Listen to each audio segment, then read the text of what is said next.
What do you got? Go.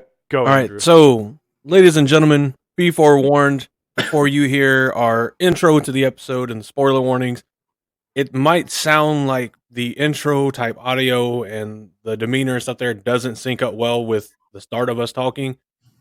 That's because normally we talk a bit before, and that's where you get the pre-show recording. And it kind of evolved into bringing up a lot of topics that would probably fit better in the actual episode. So I'm giving you the warning right now. We're about to record the intro and spoiler warning as we've already been recording for like 32 minutes. And then I'm going to cut this section out and put it at the beginning. So your pre-recording for this week will actually be a post-recording because we're going to do the episode to make sure that we don't put everything in. It's like episode specific. We're just going to have some good mic discipline so that at the end of the episode, we can actually say this. We're going to have to find a good conclusion point, a good wrap-up. I feel like we usually get to do that pretty well, so I'm confident in our abilities. I think we can do it. Okay, let's go. Let's do it. Who's going to introduce the topic? I mean, to be honest with you, I want to do the spoiler warning. I'll introduce the topic. All right, never mind. You go. For it. Me? Okay. Josh, go.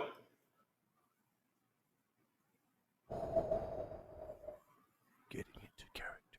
Ladies and gentlemen, welcome to this week's Dose of Madness as we bring you yet another riveting tale, another beautiful talking point from the Wheel of Time. As you know, you are joined by your three favorite Ashaman. My name is Josh. My name is Daniel. My name is Andrew. And we have come to you yet again because it is our privilege, our duty to bring to you the thoughts that we have about the Wheel of Time. And you guys, it is your duty and privilege to listen. And was that too smarmy? I feel like that was too smart. Listen here, we have a divine mandate to Thank tell you you so what much. we think, and you're We being are ordered actually- to tell us what you think after you listen.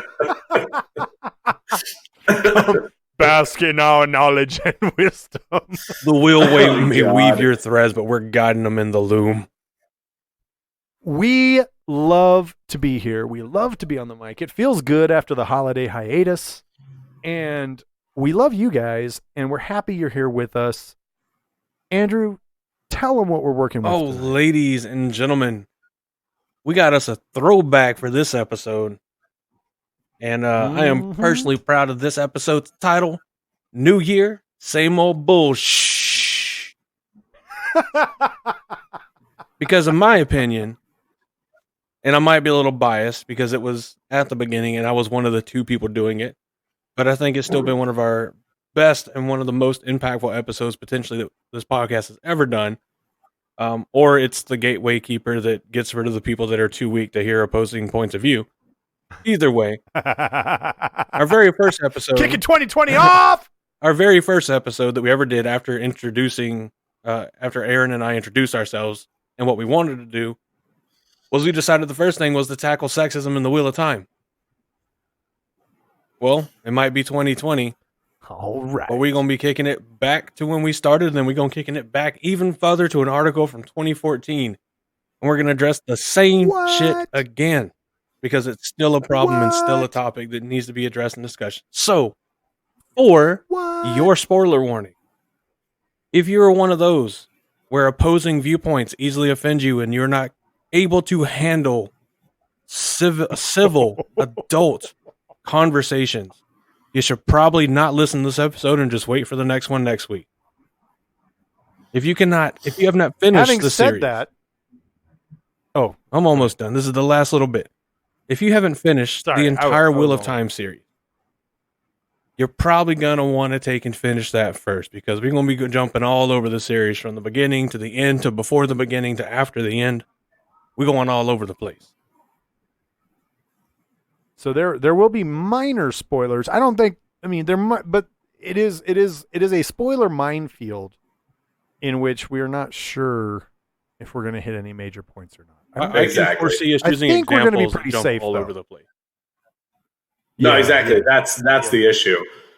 Is it going to be from book 14? Is it going to be from book 1? Is it going to be from book 7? Who knows? New spring? Fanfic? Who fucking knows? We'll deal with it when it gets there. Oh my god, I do want to do a fanfic episode. As long as you Google search some fanfics. The last time I didn't find regular fanfics. And there's a certain line. Yeah, that's because I'll draw. No, don't you even start, Daniel. Andrew. Not my safe search on. That's all you needed to do. No, I refuse to have an internet safe space. So sorry that my Google search topic history is so deep with the taint that it can never be cleansed. It's a gobber out there. You never can tell where to go. I don't think that's what you think it means. How's it going, gentlemen? I don't think so. I don't think. Ladies and gentlemen, this week's madness will bring you stammers. It's going to bring you a whole lot of shit. I promise you that. I'm in a good mood. Of laughter. I've been watching. Yes. So you know how fucking Nick Cannon put out those trash songs trying to diss Eminem. No, I am aware of that. Yeah, I did not listen to any of them. They're fucking. But I am aware, especially the latest one, like the invitation canceled. Just absolute dog shit. Like his intro little thing where he tries to pay homage to 50 Cent did it with one of his songs where this whole little talking thing where he played sound bits from like interviews and shit to back up, to set everything up for the lyrics to come. And so Nick Cannon tries to do that, and his verses are shorter than the intro, even for the whole fucking music video. It's pretty bad. And the best part about this whole thing right now is Eminem hasn't even responded, and he really doesn't need to because there's so many. You know what I mean? Like when I say like stands, right? Yeah. Yeah, there's so many stands out there that are fucking putting out diss tracks against Nick Cannon. They're absolutely destroying it. Like, really, Eminem doesn't even have to say shit. Like, a lot of it's really fucking good. That's what I've been amusing. Sounds like fun. Have you guys watched? Have you guys seen some rap battles that Scroobius Pip and Mark Grist did? No. If you want some fun, that's definitely some fun. So Scroobius Pip, I like him a lot, but he's kind of a dick when it comes to rap battles. Yeah. The one I posted in general chat is definitely one you should listen to. That dude's really good. Mises. I'll have to check that out. Really good. So the fun fact about it is he recorded that song like October something, like almost an entire. It was like maybe a week and a half shy of a month before Nick Cannon even released the fucking that new one, the invitation canceled. Because then he turns around and he does another one after the invitation canceled release called like Home or something like that. It's still like pretty good, equally as good, honestly. And in the beginning, he addresses that he's like, yeah, I got the studio files to prove it that I recorded it way before you put this out. Yeah. There are a few things better than finding someone who has a genuine talent for verse. I personally can't stand a lot of modern rap. Oh yeah, because they have the same general theme. I'm rich and I have luxurious clothes and cars. I fuck lots of women because I'm a baller and awesome and I have a big dick. And I also do lots of drugs and drink a lot because I'm a fucking baller and I can. And that just that doesn't appeal to me. I don't like. Nobody likes mumble rap. What? I'm sorry. Hold on. appeal to you? Wow, you're not, are you even an American? Like, get out! Hold right on. now. Let me specify. You better be careful. Let me Nick Cannon's going to specify. put If out it a diss were track me- calling you a race baiter too. His name is Josh. He's really dumb. He doesn't even like women in their bums. I don't know. Whatever. I'm not a rapper. You didn't just prove that. It didn't happen. You say you're not a rapper, but it still sounds Hell. like you're covering something sweet. But no, I prefer some of the old 80s and 90s rap. You get the Beastie Boys, Run DMC, even Will Smith actually has some really good rap tracks. Mm-hmm. And some of Ludacris's older stuff. And no, to clear things up, I do not prefer Dick. What? That is not something I prefer. What? Jeez. I mean, if it was good, I wouldn't say no, but What? I mean, did I say that out loud? I love how you both just like, what? I'm so confused right now. Oh, weekly dose of madness coming I'm so ready at to you. destroy him, Super hot fire. Mr. Ashkenazi. How I'm going to say his Oh my last name. God. Dude, that article, I want you to know that article triggered me, like, for reals. Oh, it's absolute dog shit trash. I mean, to be It was fair, it such is garbage. now Like, there's 6 no years way. old, but not quite. It's like There's 5 no way that person read the No. books. No way. Yes, but I did There's no too. way anybody can read the books and think that the Red Aja is a good I thing. pulled up supporting articles, and one is from December 23rd, 2019. Wait, what's from what? So the article I sent y'all, this guy posted on. Yeah, it's from 2014. Well, he put one out. It's not on directly on Wheel of Time, but he put one out on the 23rd. Said, "What does strong female character even mean?" Oh my God. Same dude? Same dude. I mean, it took a while to go through and find this stuff fuck? because 99.9% of his articles are about like RPGs, and I don't mean like what's about to get a whole lot of use in the Middle East, and has been for years. Yeah, wow. Actually, it's probably not. Talk about pandery Wow. bullshit, I mean, though. of course. But I'm trying to save, like you said in the Discord, I'm trying to save some of this fire for the episode. Saving the fire. Saving the fire And for the I'm episode. 'cause still- God, I'm not going to sit there like what he said about Wheel of Time. Doesn't make me dislike the guy because I can tell that it's just like you've already said. It's because he obviously hasn't fucking read it, or at least spent more than if he's read it, he's skimmed through it. He's just read words and said whatever. Yeah, But he hasn't actually read. it's an example of someone who read it, picked up a theme, and said that I'm shading the entire series with this filter, and then that's all they Yeah. can see throughout the rest of the story.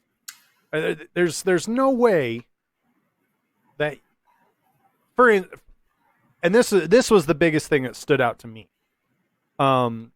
And like I said in the Discord chat, I was saying, I am a little interested on how they are supposed to play Saidin and Saidar, even though, they address that too with Osengar and Erengar, who, they're swapped, and I think they're, anyway, Gender point being, benders of them. there are exceptions to the rule. I mean, it's not, there are ways around it. There are different things you can do. Oh, we gonna get into it. Fine.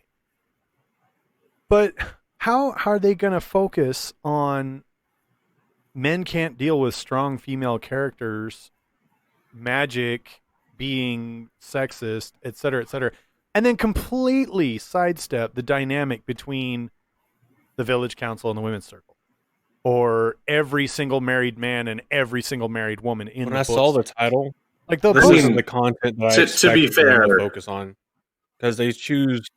yeah, They saying they have 4 different topics, right? And the first one's the same as the second. And they're just Well, they're additions. It's really all sub about bullets. the power. They're really just all about the power. pretty much, Yeah. yeah. In It's the like- end, it's it's, like the basically two just talking- all the about first two are the magic. same thing. They're talking about the difference in men and women in using the power. And then he's like, "Oh shit! I just made the same point twice under a different heading, I better choose something slightly different. And then, Yeah. well, let's just say, let's give it this broad generic term. But then by powerful women, because of what I'm talking about, it's obviously only going to be the Aes Sedai. So everything goes back. He probably thought he was an absolute genius for linking all of his points to the same point, but it really should have just been like what I think the biggest sexist theme from the Wheel of Time is, or whatever. Yeah, but thank you for giving me more things to destroy your article on than Oren Ashkenazi. I know that's not how you say his last name, but that's how I'm going to say it. You done fucked up, Mr. Ashkenazi. You done fucked up. You stepped into it, and guess what? You want to act like a fascist? I'll give you homage and call you a fascist. Calling you Ashkenazi. Let's call your shit. Let's do some research and let's find out what's what in the butt. It's nasty and stinky in there. That's all you'll find. Dark depression and everything's dead or wishes it was. Exactly. I don't know. I just feel like there's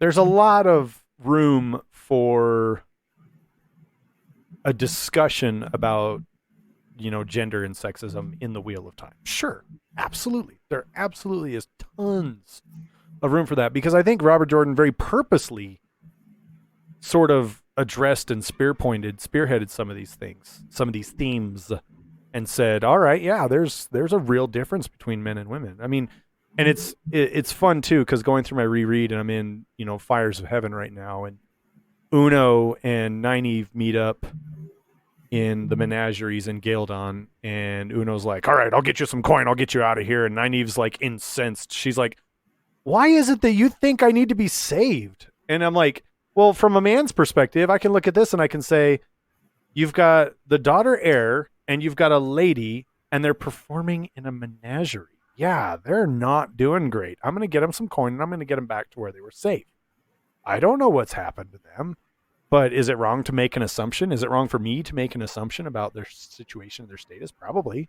Yeah, I was going to say, in the end, the answer is absolutely. You should always ask, but by the same token, we also have many examples, which, granted, I'm going to admit to all of our Patreons who are listening to this right now, I don't have a specific example of it. I just know that it absolutely is true, and I'm sure that someone could easily find one for me, if you will, if they were looking, of women coming along and also making assumptions that go ahead and are incorrect about the men, or on the other side of this, both men and women not making assumptions, asking a question or not being swift enough to ask, and it actually becoming more of a problem later, whereas had they just walked into a situation and said, this is what's going on, or I need to just fix it right now, they would have been able to solve an easier problem earlier rather than waiting on a bigger problem later. And this is life.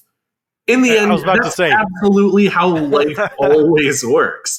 If you always assume, you're gonna fuck things up. If you never assume, you're gonna fuck things up. Even when you try to get it right and you only assume when it's right and only ask when it's right, you're still gonna make the wrong decision on occasion and make things worse. Oh, yeah. Now, granted, does that mean you should stop trying? Here's the thing on Uno. But does it mean you're gonna mess things up? The answer is yes. The answer is always here's the thing on Uno. Like, you got to take into account, and this is one of the biggest problems that people have, not just in regards to the Wheel of Time, but into their average everyday life, is taking into account the backs. They're so quick to jump and judge everybody and say how wrong things are, but they are never willing to sit back, stop, and look at somebody's background and what they come from and the culture they come from.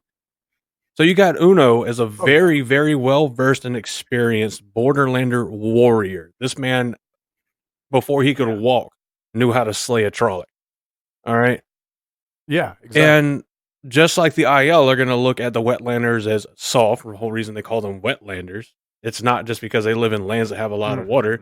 It's because wet land is considered soft ground. They're soft people in the ILI. Yes. It's the same way Borderlanders are going to look at the main body of what we call Randland, because they're not the ones that have troops on the border fighting the shadow day in and day out forever without end. Exactly. So they're going to look at them as weaker and naturally more vulnerable. So then you take someone like Uno, who has known nothing more than a military lifestyle for 90% of his life. And he sees these people that he last saw in Fall Moran, right? Or is it Fall Dara? Yeah. No. Well, No, Fall Dara yeah, is far different place. He's with them. He's with them ever since book 1. He ends up in Falma with them. He ends up in Tarabon. And then when Rand, I think he's even in Tyr. But I know that when Rand leaves Tyr, he does not go to Tyr. But he and Masema start traveling, and they end up in Gildan. Yeah, because he gets stuck with for the some prophet. reason, somehow. Yeah, he gets stuck with the prophet Masema, and then Masema's got the entire country of Gildan whipped up into a frenzy. I mean, so you take this guy that is Uno, and the way he's been from the time we met him, the history that he very obviously has, and then you crucify him because he shows concern for people that he is culturally predisposed to believing by everything he's seen his entire life and ever been told by his history are inherently weaker and more vulnerable. And he doesn't come up to them hey, weaklings, let me help you. He comes up and says, hey, I'm no genius, but it's obviously you're in a very flaming bad spot, and I just flaming want to help you flaming bloody women. And language. I mean, and here's the thing, he recognizes the strength Nynaeve has, because literally all she has to do is look at him and say, how about you watch your language? And he's like, and he actually, Uno, catches himself and tries to stop cursing. Let me just say also, this is not on topic. I mean, it is because we're talking about Uno and Nynaeve and whatnot. My favorite conversation, maybe not my favorite conversation in the entire series or anything, but at the very least in that particular book, is when Uno comes to her and she tells him to watch his language, and she sees how much of a visible struggle he is having trying to watch every word he says. Yes. And at some point she just goes, all right, every other sentence. And he goes, thank God. He looks relieved.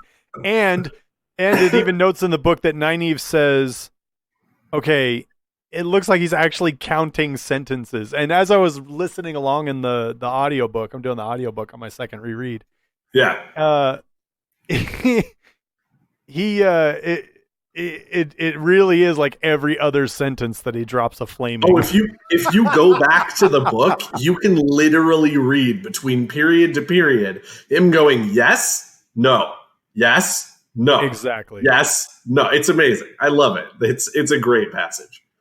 But yeah, no, I mean, again, excuse me. This is one of the things that okay, in human history, we have only really gotten better.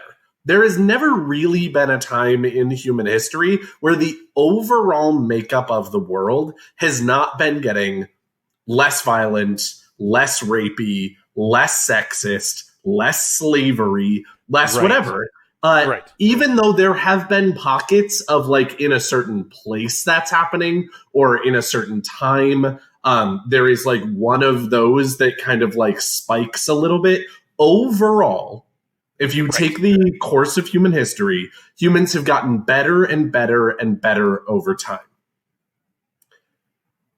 Now, part of the reason that's happened is because there are people always standing there being like, what could we do better?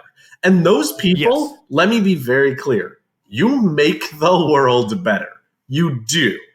But there are so many things that people just think are okay inherently based on the way that they've been taught. And to go ahead and say, we shouldn't even celebrate a person. I'm going to use this as an example, and maybe this is not a great example, but I'm going to use it anyway. Christopher Columbus is actually now having lots and lots and lots of people argue that we shouldn't even celebrate him for what he did, based on the fact that he actually ended up killing a lot of people and enslaving a lot of people. Right. completely ignoring in some ways that is a judgment of today's standards. I mean, here's a fantastic idea. If that's the standard you want to judge people off of, then go ahead and vacate your land and donate it back to your local for example. Exactly. And that is the kind of thing where all of these people always draw this line somewhere, but that person is awful. And I'm fine because I made this article about how sexist Wheel of Time is. Right. Even though it's a book that was published, and the first one was published 25 years before I wrote this article. Or, this person lived 500 years ago. Now let me go ahead and decide that they're awful because they got slaves from the West Indies. When that's what they were sent there to do. How many times do I have to say it? You cannot apply modern morality and rationale to old school thought, to old school events, history. Or at the very least, you shouldn't. You shouldn't. I mean, you can, but it doesn't make it realistic because it's just if it was a thought process that was as public and well known and talked about, then the issue wouldn't be an issue. You're going to come to the same if you try and apply year 2020 logic and cultural and societal, green zones and red zones to cultural and societal red zones and green zones of the 1950s and red zones and green zones of the 1900s and 1800s, blah, blah, blah, blah, blah, blah, blah, you're going to come to the exact same result. And that is that humanity is here's garbage. The thing. Because guess what? Even today, we treat each other like garbage, but we're a lot better about it. Well, and that's one of the other things. 60 years ago. I want to be really clear that these people continue to make us that way.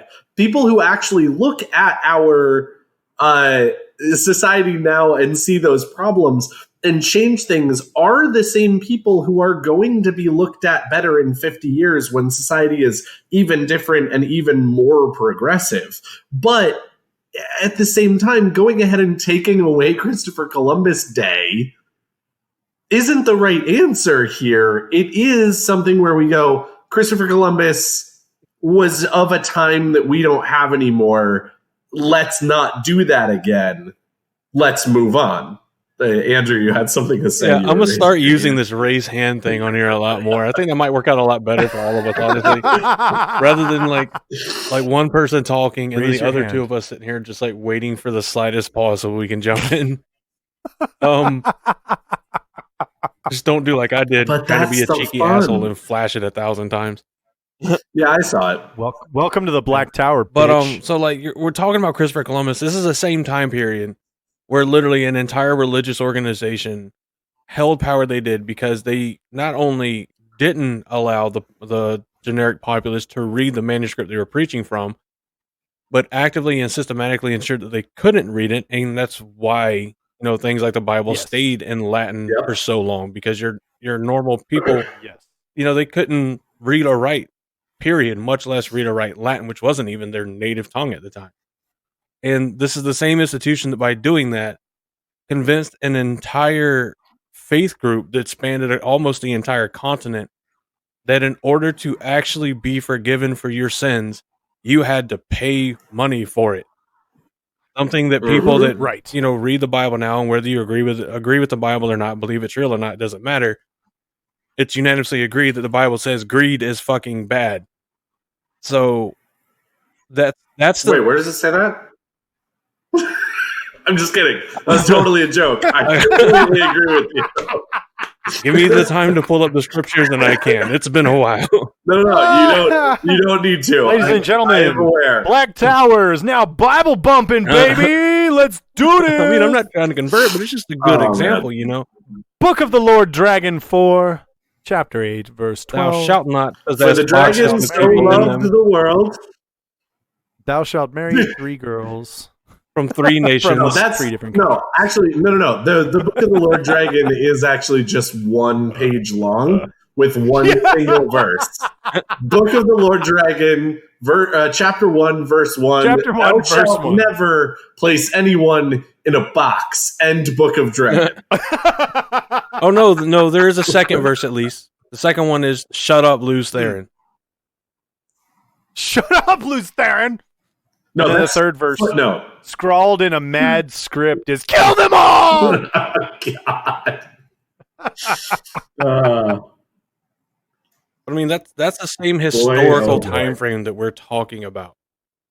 Yeah, no, it Because is. Christopher And Columbus again, set sail in like there are 1492, whenever he didn't discover America, but we were all taught growing up until we knew better, discovered America. At least for his culture, did. discovered America by accident. If we want to get snippy about it, he rediscovered America. Fair enough. I mean, to be fair, Eric the Red discovered it. Fight me. I mean, if you've ever played like Sid Meier's Civ 5, he's like the Well, no, second civilization that met actually- the other civilizations, really. I was going to disagree that he discovered America at all. He just rediscovered India. Well, hey guys, this must be India. How stupid do you have to be? Like, no, for real. How stupid do you have to be a traitor who can't recognize the culture of people that you've just made landfall in? Like, he had to know that India was a country with an industry and a trade. I mean, blah blah blah. Like, he had to know he wasn't. He wasn't India. successful because he had to go and beg the king and queen of Spain to fund his expedition. So he obviously wasn't a successful trader because he couldn't even set sail to where he thought he was going to trade from. Well, I don't think he was a trader, really. I think he was an explorer. And I think his girlfriend kicked him his out and he first tried to find voyage- something new to do. It's like he was gentled. Is that what you're saying? And he was looking for Fucking something excommunicated to from fill life. his life. His girlfriend said, "Get out, you bum, New you term. fucking crazy You're bastard!" And he was like, "Fine, let me put on my poofy pants and hat and go beg the king and queen for money." You don't want me here. You know what the I best don't part want to is? live in this. I don't want to live in this country anymore. I'm gonna go love it. find a new one. Even though love that's it. not what he You know meant. what the best part about all this No. is? He failed even at getting the king and queen of Spain to give him money. He had to go all the way to Portugal because they were like, "Fuck you, we're not going to give you money to do that." And he was like, "You know who's going to give me money? The Portuguese, or the country, or not the Portuguese. That's totally wrong. That's later. The country of Portugal." The tiny little sliver of land that is Spain's nipple. Yeah. Yep. It's strange. But back to the topic of the genders of wheel. Small tangent there. But I think it is a tangent, but I don't think it's far off base because as we just so easily pointed out that this is a sort of a gateway conversation into a much larger issue, which is, the human condition. Guys, I'm sorry to break it to you. Boys and girls are different. Now, I'm not saying that, a person who is genetically male who identifies and presents themselves as a female, I'm not gonna say that you have to tell me one way or the other and blah blah blah. I'm not saying that, but I'm saying girls and boys are different. Agreed. Period. There's End a of story. biological Because fact. even when someone says Yep. biologically, yes, I'm a male, but I present and I identify as a female. Well, you're behaving and making yourself appear as a female, thus differentiating yourself from people who present themselves as a male. And I'm not trying to start defining any trans, Sure. anything like that. What I'm trying to say is that even in those situations where you're male or female or trans male or trans female, you recognize that there's a difference in the way people identify with and interact with the world. And that's all Robert Jordan does. Is he a little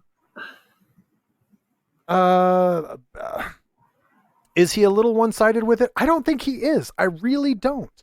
Even to the point where, remember, the bulk of the series was written in the 90s, and you've got in the last several books, you've got Osengar and Erengar, who were gender-swapped entities that, you know, one of them absolutely hates it, and then the other one absolutely loves it, and is like, oh yeah. I think it was the male who was reborn as a female is now like, oh, I got these boobs. Isn't I'm that so kind of the happy." desire that we could like trade bodies with a woman for a day just to see what it's like? Dude, if I had titties, No. I would never leave Except the for a house. day, and it I'm better sorry, not be that's just how during it is. period week, or excuse me, Shark Week. Then I'm gonna be pissed. But yeah, go ahead, Daniel. But it's There's a big blood in the issue. water. And simply to say that, you know, an author who makes the distinction between men and women, you know, and sort of offers a guideline or defining outline for what is male and what is female in a series, to call that person you know, sexist or, you know, ignorant is, I think is really, well, ignorant. I think it's a really, really ignorant point of view to have. And I think that if you read the series, you know that the gender play, you know, men and women and the way they interact with each other. And sometimes the village council says, listen here, women's circle, sit down and shut up. This is the way it's going to be. And sometimes the women's circle is like, I dare you. And there's even one point in time where Tam goes, hey, Perrin, you know, when handling a woman, you just got to let them get away with just enough so that when it really, really matters, you can take control of the situation. But then they don't feel like you're taking control of the situation because you let them get away with just enough. And then the funny thing is like 2 chapters later, Mistress Alvir is saying that to Fail. And she's saying, hey, you just got to let them get away with just enough. And then you just make suggestions. You don't force them into anything. And then it was just like, it's funny. It's hilarious. Stop taking yourself too seriously, people. And I'm sorry, Daniel. I see your hand is raised. No, it's not good. I actually was going to say something, and I will actually say it at some point. But to be completely honest, I think that maybe this is one of those weeks where what we should actually do is start the episode, absolutely obliterate this article, and then maybe like end it and keep talking. Because what we're going to end up doing here way too much is like just talking all of our good. I mean, not like all of our good things. There is so much. But like at the same time, no, I that's basically what I'm saying. But like we're also talking a lot about this article without actually being in the episode. So I don't know if you guys think that we are still safe. I guess we could totally keep going. Let us work around. I feel like. Oh, before we get into the full topic, I want to make something very, very clear to our peer podcasters over at the Mythcreants. This is in no way, shape, or form an attack or diss on your podcast. Correct. This is not even really about, I mean, yeah, we're going to be referencing the person because they're, yeah, we'll get into it. But it's about the article. You guys do so many different episodes and articles. Conversation, right? You guys do so many different episodes and articles across all genre of fantasy and like RPGs and stuff that some of the stuff we're going to address is almost inevitable. But as many minds as could have been avoided by this here ship, you tried to play, you know, Mind Destroyer and hit every single one, and it didn't work. That's why you should probably have more than just one person read and write an article. And again, to kind of follow up with that disclaimer, we are in no way, shape, or form ever out to attack, alienate, or make anyone feel like we don't want to associate them in some way. The fact of the matter is, it doesn't matter what your point of view is. We're all fans of the greatest book series that was ever written. And I think in a lot of ways that bonds us, that makes us friends. And I would love to be able to talk with anybody about anything Wheel of Time related. I mean, and I mean that sincerely. Oh, yeah. And what this was, you know, trolling along the internet. We found an article, we read it, we talked about it, and we thought it would be really cool to discuss this in our show, which is, good. I mean, public discourse and public discussion is a good thing. I mean, and I think it's more than Indeed. just I mean, I think it's necessary. There are certain topics that I believe that the way they're presented, the way they're perceived, and the just absolute overarching soiling abundance of this type of train of thought that's out there, it's bad for the community in my eyes. And whenever I talk about it, at least my objective isn't to like shut somebody down or call them out or be like, you're so fucking wrong, you're a piece of trash. It's never that. It's here is why I disagree. Here are the points I'm making. And if you can come back and you can counter the points and we can do it in a civil manner, because generally, like 99% of the time, if I say anything that sounds disparaging, I'm 99% of the time, again, joking. It's not really a serious attack on anybody. There are certain exceptions, and I do my best to keep that out of the podcast. Because people probably know who they are and know why they deserve it.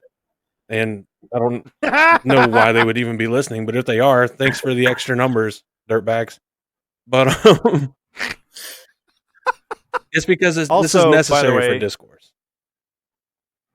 Yes. Well, and in the end, I mean, like, extrapolating what Josh said, in the end, not only is this something that like we all share as being a book series, but as they have pointed out hundreds and hundreds and hundreds of times, both, scientifically and socially and everything like that, we're all human beings and we all have a lot in common and we're all living on this planet together. Unfortunately. And so there it is. I'm sorry. I agree with the professor from Futurama half the time. I don't want to live on this planet anymore. Can we colonize Mars already? I don't want to live on this planet anymore.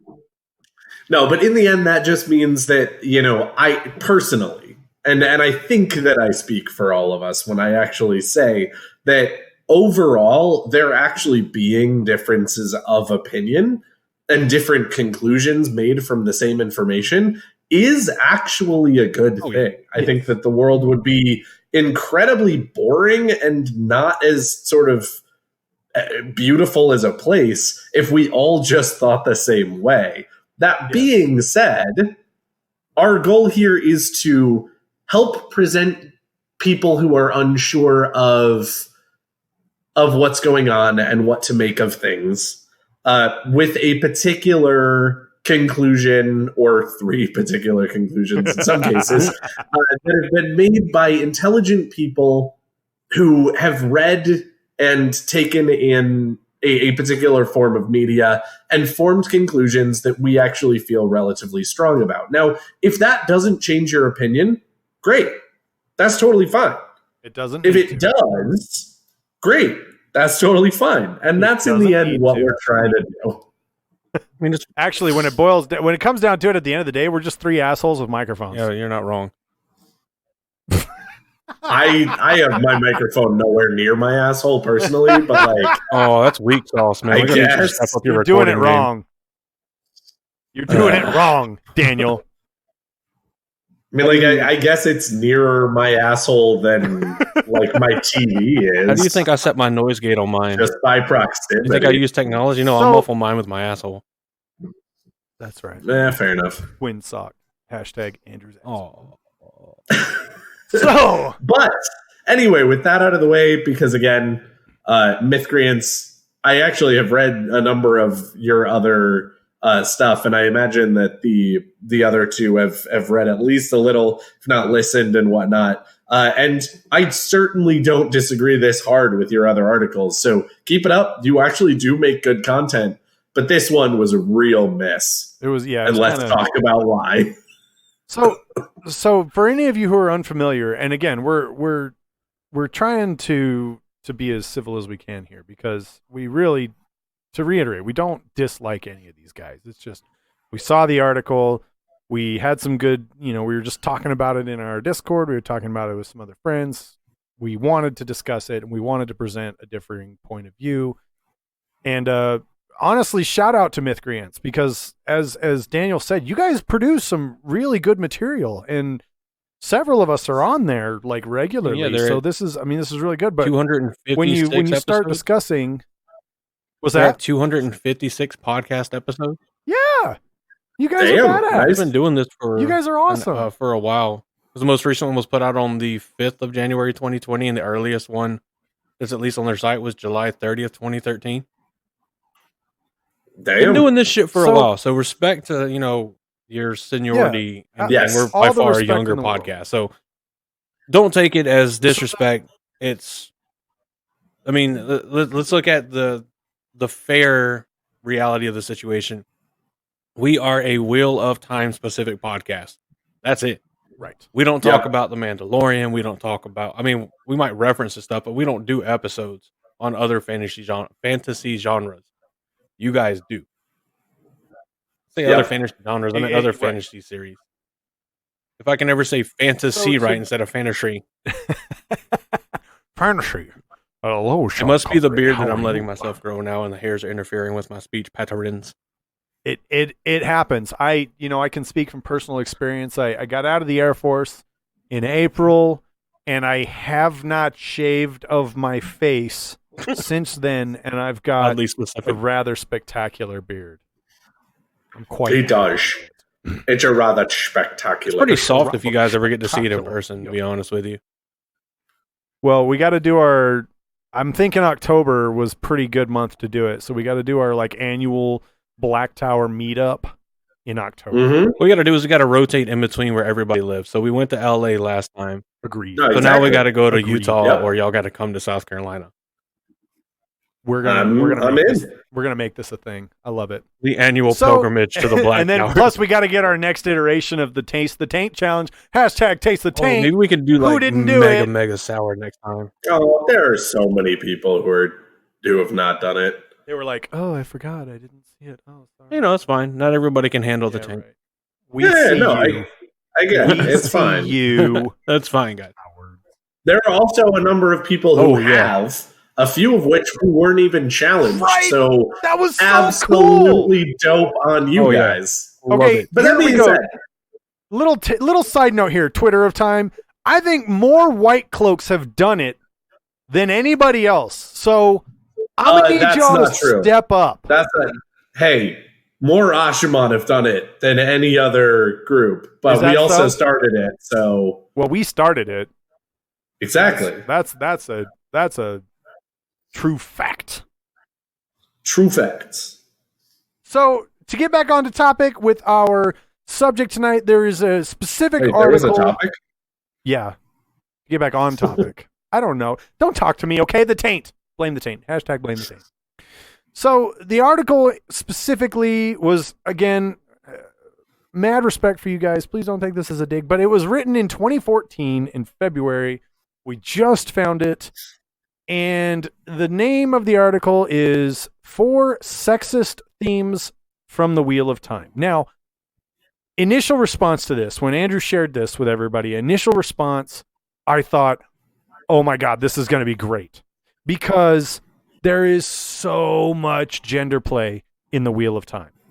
There is so much of, one of the biggest jokes in Randland is, Rand talking to a girl, and it says in the book, oh, I wish Perrin were here. He always knows how to talk to women. Matt's over there going, I wish Rand were here. He always knows how to talk to women. And Perrin's over there going, I wish Matt were here. He always seems to know. And all the dudes are clueless as hell when it comes to dealing with women. But then we've got those perspectives and point of view from Nynaeve and Egwene and Elaine, just all these really great female characters. And they're over there, and they've got their perspectives, and they're saying, what the hell is wrong with these men? Fael makes numerous comments about, Perrin being a wool-headed, hairy-chested man. And, Nynaeve, one of my favorite interactions is Land gives Nynaeve his Malkiri signet ring. This would be one of those minor spoilers.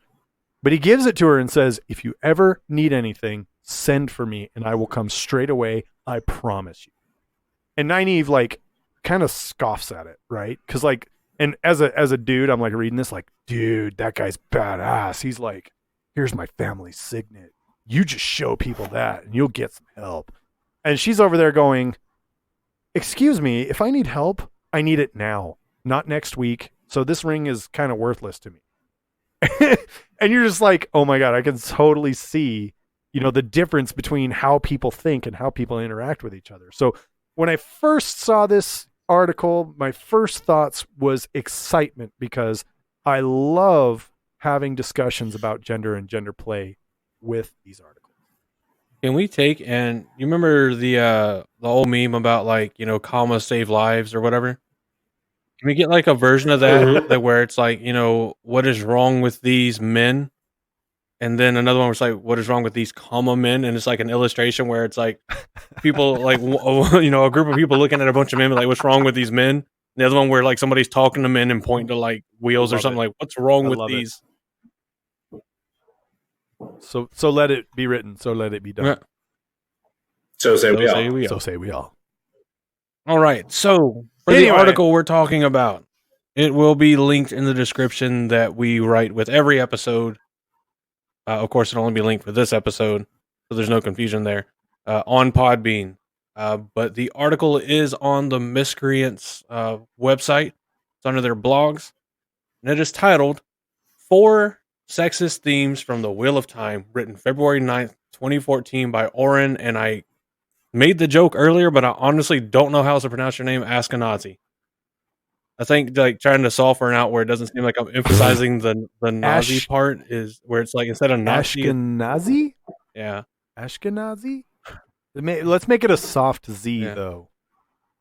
Is there we'll just call him Oren. Is there one of those pronunciation guys? Oren. We'll just call him Oren Ash. Please forgive the forwardness of us addressing you by your first name. What is this, Japan? I don't know. You tell me. It's not. No, this is the Black Tower. I mean, it could be, but no, this is Patrick. No, this is Patrick. So let's start off with some praise, because in the first paragraph, first 2 paragraphs excluding the last sentence, it's honestly one of the best write-ups I've seen as far as kind of what they cover and not leaving things out. So he wrote, if you're completely unfamiliar with... There is one error, but yes, like, I agree with you. And you may see an error that I haven't. But he wrote, if you're completely unfamiliar with high fantasy literature, in parentheses, in which case I apologize in advance for the Red Wedding. The Wheel of Time is a series of books first written by Robert Jordan and later finished by Brandon Sanderson after Mr. Jordan passed away. It consists of 14 main books, which is correct. A prequel novel, which is correct. Some comic books, which is correct. And a handful of video games, which I think there's just one, isn't there? There's one, and it is not really even a good game. Calling it a video game is generous. It looks like somebody made a mod for the old school Doom game on PC, honestly. That's basically what it is. But it leaves out, basically what which is shocking because Mr. Oren Ash here is a RPG D&D style game aficionado, based off of the multitude of articles and topics that he's covered with it. And he left out the what is it, the Wizards of Sword Coast or the Wizards of the Coast. Sorry, it's been so long since I played D&D. I can't remember publishing companies that well. But they did publish a Wheel of Time RPG based off of the regular D&D Roll20 dice format. They are still available on Amazon. Mm-hmm. There is one core book and an expansion book. There are 2 books, and they look amazing. And fun story, there was a local gaming store here in Salt Lake, and I went in there, I saw it, and I thought, wow, this is so cool. I didn't buy it, and I've been kicking myself for years because I could have just picked it up and had it. Now I have to wait until I save up my allowance and buy it off. Now, to be fair, he doesn't fully forget it because it is referenced later in the article. But that makes it even, I don't want to say, I mean, it's not a really big point. It's not really that big of an issue when you think about it. But it's kind of like, okay, you left it out, but we don't know the time frame and the reason and rush behind the article being written. Goes on to say the story spans years and has had dedicated fans since the first book was published in 1990. Also true. The Wheel of Time setting is incredibly rich and complex. Almost everything has a series-specific name attached to it, which is alarming since we have horns and sirens in the background, which I'm surprised it's not me. I was about to say, is that L.A., Daniel?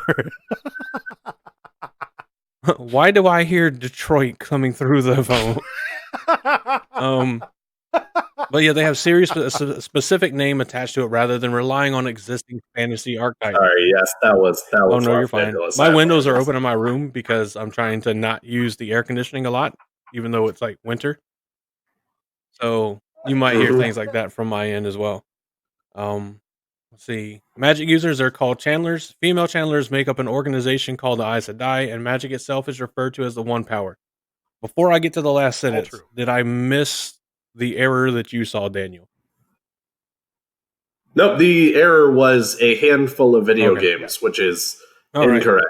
Right. I was about to say, unless there's games that we don't know about. I looked it up when I found it because I actually got kind of excited, and then I got disappointed. Why do you build me up? Yeah. Buttercup, baby, just to let me down. Just let me down. Let me down. All right. So that was enough. Welcome to the Black Tower musical. A bunch of different Black Tower sub-topics or sub-cultures in here. I don't know.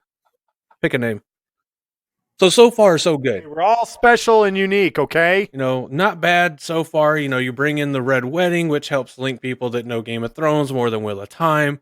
It seems like it's going in a very good direction to say, hey, look, there's another really great high fantasy series out there that has a lot of content and stuff out there for you to enjoy.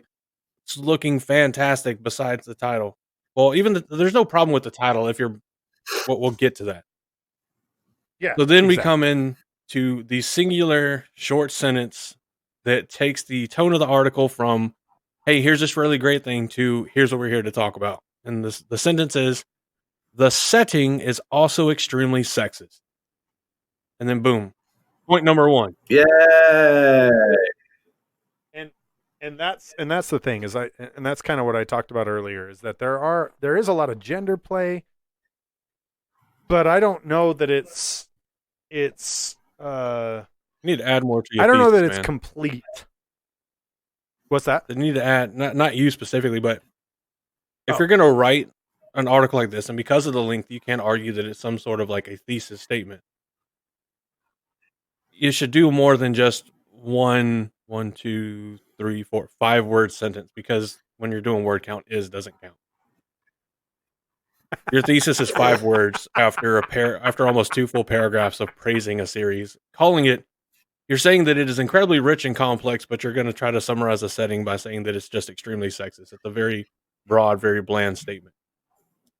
But it's also not something you're writing for college. Professor Andrew, because and again, I mean, that's kind of like 2014. semantic. This is 6 years ago. Yeah, not even a full 6, but actually almost a full 6. My bad. Almost a full 6. A full 6. We're there. I mean, it's 6. Okay, 6 months or 6 years and 11 months or 5 years and 11 months. God, come on. You know what? I'm just gonna go back to drinking. Yeah. You know what we call that? Karma. You poke the weave, and the weave pokes back. It's true. I'm bale firing some brain cells right now. All right. So yeah, incredibly sexist. Mm-hmm. So the setting is also also extremely sexist, according to Mr. Oren Ashkenazi. So there's the thesis. That's the lead in to where we're gonna go. So we get to the first point. The first point he's making, or going to attempt to argue, is magic comes bundled with gender roles. Magic. Incorrect. Whoa, Daniel! Right out the gate. I love how just like immediately in the magic comes bundled with gender roles is already the wrong words to say.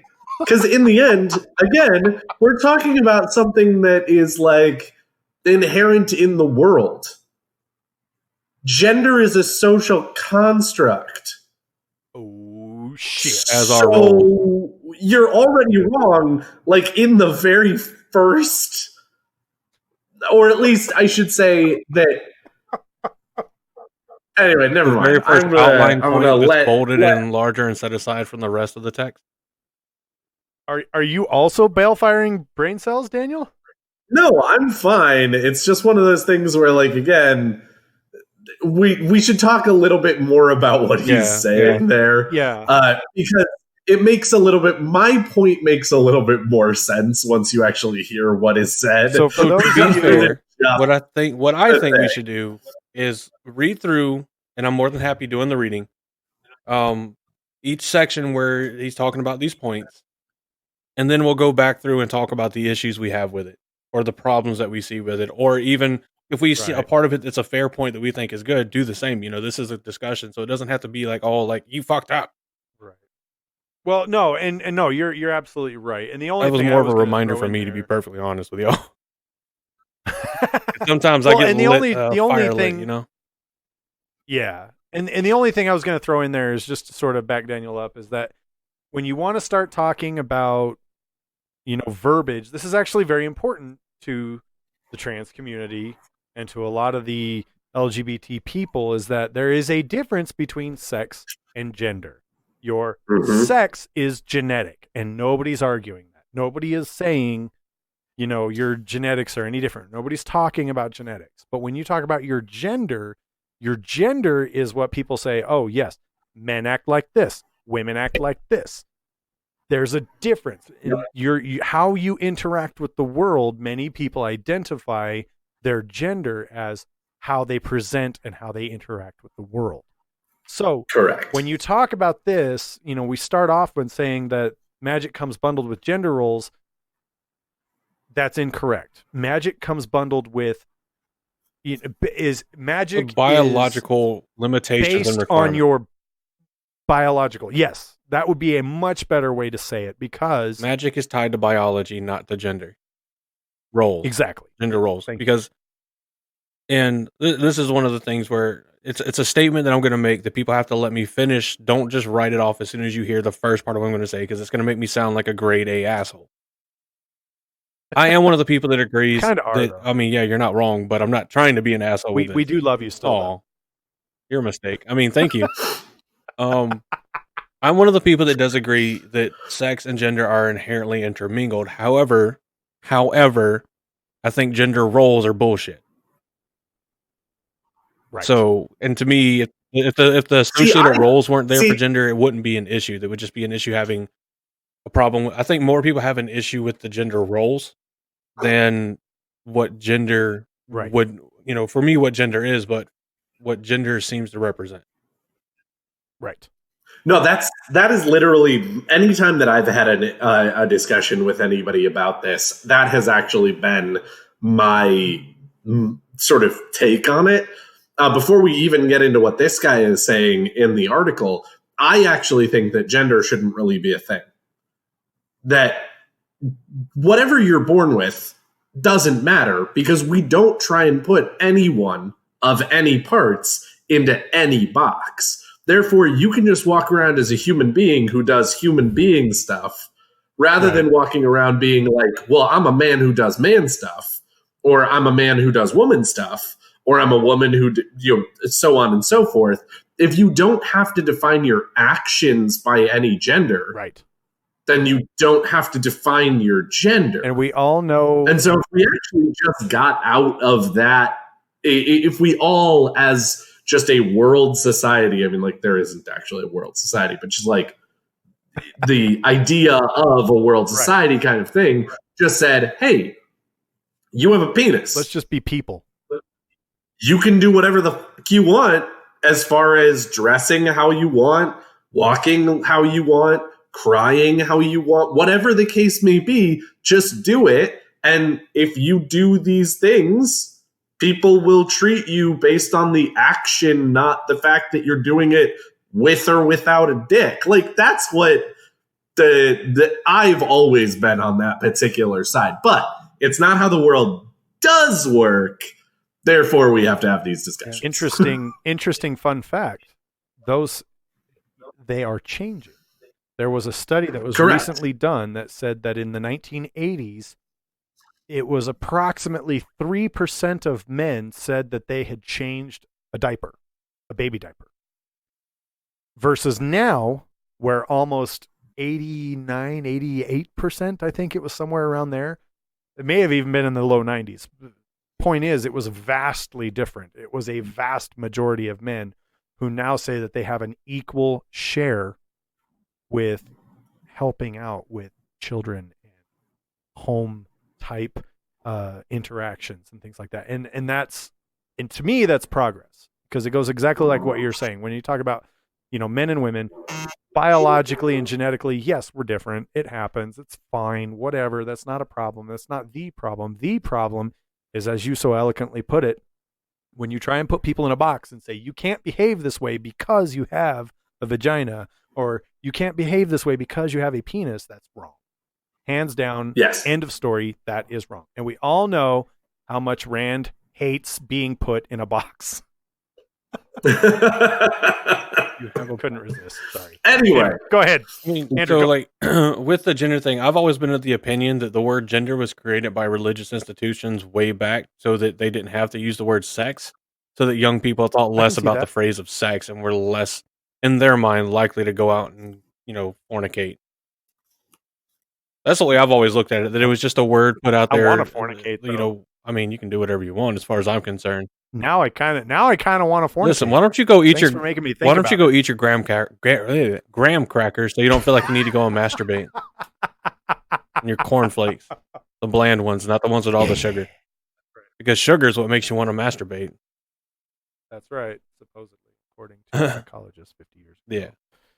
Anyway, so point one, magic comes bundled with gender roles. Let's do what Andrew said and go through the whole point. All right. Before we kind of go back and discuss it. Sorry for the tangent. But you guys know what this is. You know who we are by now. The madness. Blame the taint. And this is the first one how you're coming to figure out who we are. We do suggest listening to at least one or two other episodes that aren't quite as politically high-strung. Please don't judge us on this one episode. So, continuing with Mr. Oren's article, and if that's not how you identify, I do apologize for assuming your gender. We're just going to say Oren. I'm not going to give... I was trying to be respectful, but that's the southerner in me. My apologies. It is. So, Oren continues to write, the magic system in the Wheel of Time is incredibly complicated. But the short version is that the one power is divided into two halves, a male half and a female half. You could have tossed in the names here, but they're an easy Google search away. Saidane and Saidar. Yeah. Men use one, women use the other. You already said that. This might sound like an unnecessary distinction, but the books are very quick to tell you that there are inherent differences between man magic and woman magic. As someone who has been in the bedroom a couple times, there are very inherent differences between man magic and woman magic. We got to throw a little bit of comedy in there. Agreed, 100%. The first noted difference is that men are better with earth and fire magic, while women are better with air and water. I suppose burning rocks are manly. I'm going to stop throwing in my own comments now, so there's no confusion. I was going to say, you just read through the whole thing, and then we'll go through it. The second and far more profound difference is in how magic is used. Men must seize control of their power. They must dominate and control it, wield it like a weapon. Women must submit to their power, providing gentle guidance. WOT's magic system forces men to behave one way and women another. Who they are, the essential nature of their character, is supplanted by the type of plumbing they were born with. If you're a man like me who's never felt particularly like dominating or controlling anyone, you'll be a terrible Chandler. Our real life... He just identified himself. Oh, yeah. Which is nice. It means that you didn't assume his gender. Anyway, keep going. Sorry. Our real life society is full of gender roles that prescribe men and women to act a certain way, but those are almost entirely social in nature. In Wheel of Time, those gender roles are written into the very fabric of the universe. Men must act in one way and women in another. In real life, this is the kind of thinking that leads to men being relentlessly bullied for wanting to wear pink and women being told their places in the kitchen. These conceits don't even work within the context of the story. For example, take Moraine Demodred, one of the best Chandlers in the series. She is a Chandler who, for the early books at least, works almost entirely with earth and fire. This makes complete sense for her character. She is absolutely unflappable, stoic in the face of terrors that would drive lesser characters mad. However, if you ever do manage to anger her, she will destroy you utterly and completely. Sounds in line with earth and fire, right? That's too bad for Moraine, because by her own words, she's better with water and air, just by nature of being a woman. At that point, it starts to strain believability. If she's not as good with earth and fire, why does she keep using them? Moraine's dominating nature is also one of the most defining things about her. She will take no guff from anyone, and she does not suffer fools. There's nothing submissive about her, and yet supposedly, she channels her power by submitting to it. End of the first point, and oh my god. There's a lot to unpack here. There is a lot. Yeah, honestly, point 1 and point 3 are the hardest fucking things. So let's just start to read. with let's go paragraph by paragraph, so we can easily keep it chronological. What do you guys see in the first paragraph of Mr. Oren's argument? In the first paragraph, I think he's got it 100% correct, except when he says that there are inherent differences between magic, man magic and woman magic. I think that's an oversimplification. There are differences. And in one sense, you can say that. There are inherent differences between man magic and woman magic. And that's fine. You get that. One is named Saidin, which is the man half of the source, and one is named Saidar, the female half of the source. But other than that, like as far as making your point that there are two halves and men use one and women use other, absolutely, I can give you that one. I think it's a little simplified, but I'll give you that. I think that's a good, that's a B+ when we're talking about story accuracy, in my opinion. Well, and also I agree on this level that there are differences in the way, and I know that we'll get to this more later, but in the ways that men and women get to that magic. Yes. And the fact that the humans and the channelers and the people in the world have actually gone ahead and defined them as this Saidar and Saidin because of their sort of their apparent differences and whatnot. But in the end, it is actually kind of an interesting thing to say there, that it's like, well, there's man magic and there's woman magic. No. There's the one power. There's magic. Yes. It's touched differently by people. Yes. It's used differently by people. But as he actually states later on in this section, there isn't actually a difference. A woman can do what a man can do.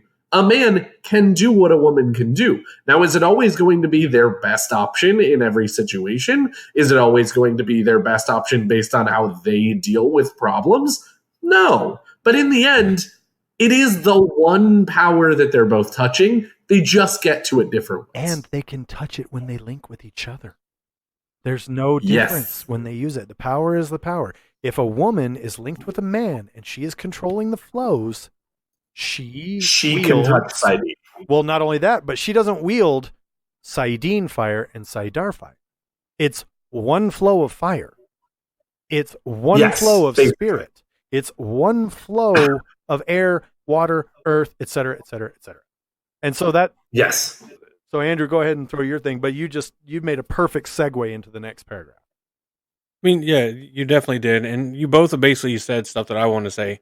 The only thing that came to mind is I can see even myself potentially trying to make the argument that maybe certain things haven't always been the case. So for the sake of argument and benefit of the doubt, if it's not been expressly stated in the series that things were different prior to the current age, or things are found that they can be done differently even in the current age, let's just assume that they weren't. For the sake of argument, for the benefit of the doubt, let's take everything for absolute literal, well, I don't want to say absolute literal face value, but if there's been no hint that it could have been done, then let's just assume that it hasn't been done. That this has always been a kind of standard. Right. I agree. There is no difference in between. There is no there is no man magic and woman magic. It's split. The split in half isn't so much of a literal split, like there's two halves of the power that, are mutually exclusive of each other. In fact, throughout the entirety of the series, it's often and continuously demonstrated that they augment each other insanely.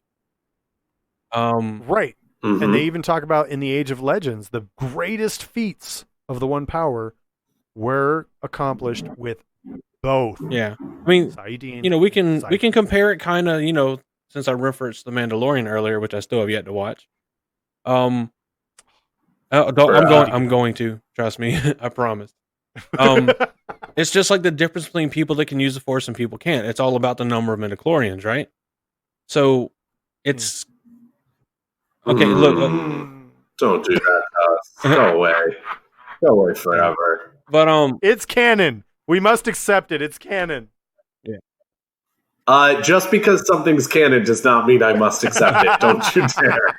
Wait, are you saying you know better than the writers and creators of this amazing universe? Oh shit! I'm sorry, Andrew. Did you just suggest that I don't know better than George Lucas? I mean, to be fair, just about everyone knows better than George Lucas. Shots fired! Ooh. Shade thrown. I'm there sorry, goes George. that I know sponsor you're deal. a long-time listener. guys, I forgot to tell you. I really appreciate everything you've done for Star Wars, but the Metachlorians was the most garbage plot point you ever introduced. This would be an awkward time to let you I'm guys know that sorry. George Lucas was considering sponsoring the podcast.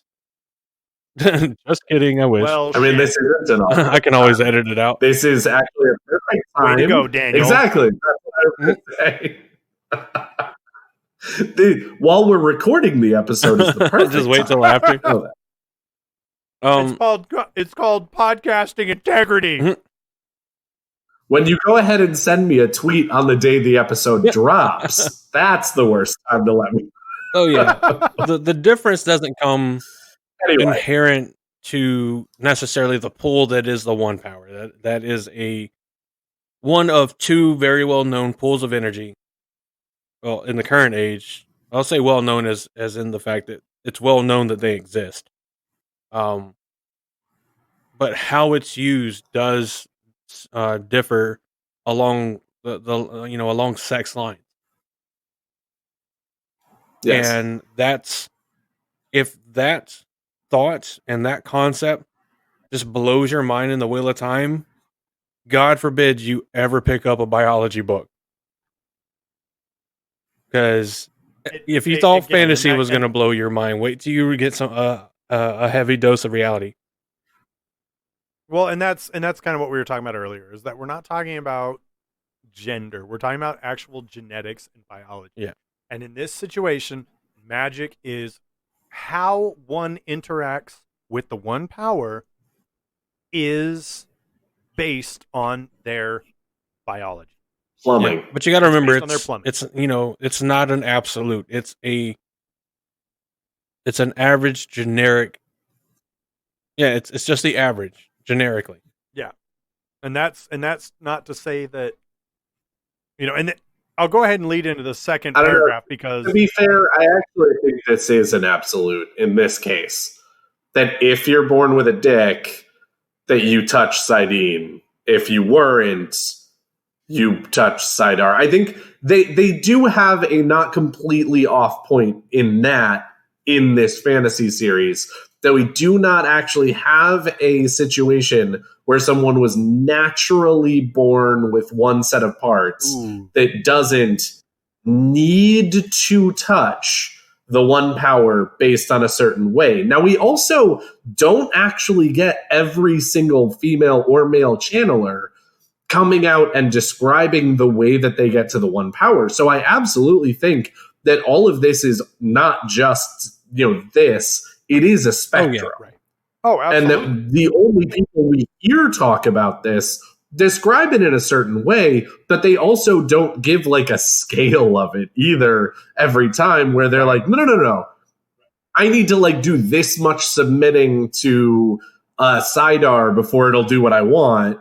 And I know I have to, like, it feels like this much of a raging torrent when I grab onto Sidene. Like, I'm sure that there's a spectrum there, and that was an intended thing by Robert Jordan, not just no.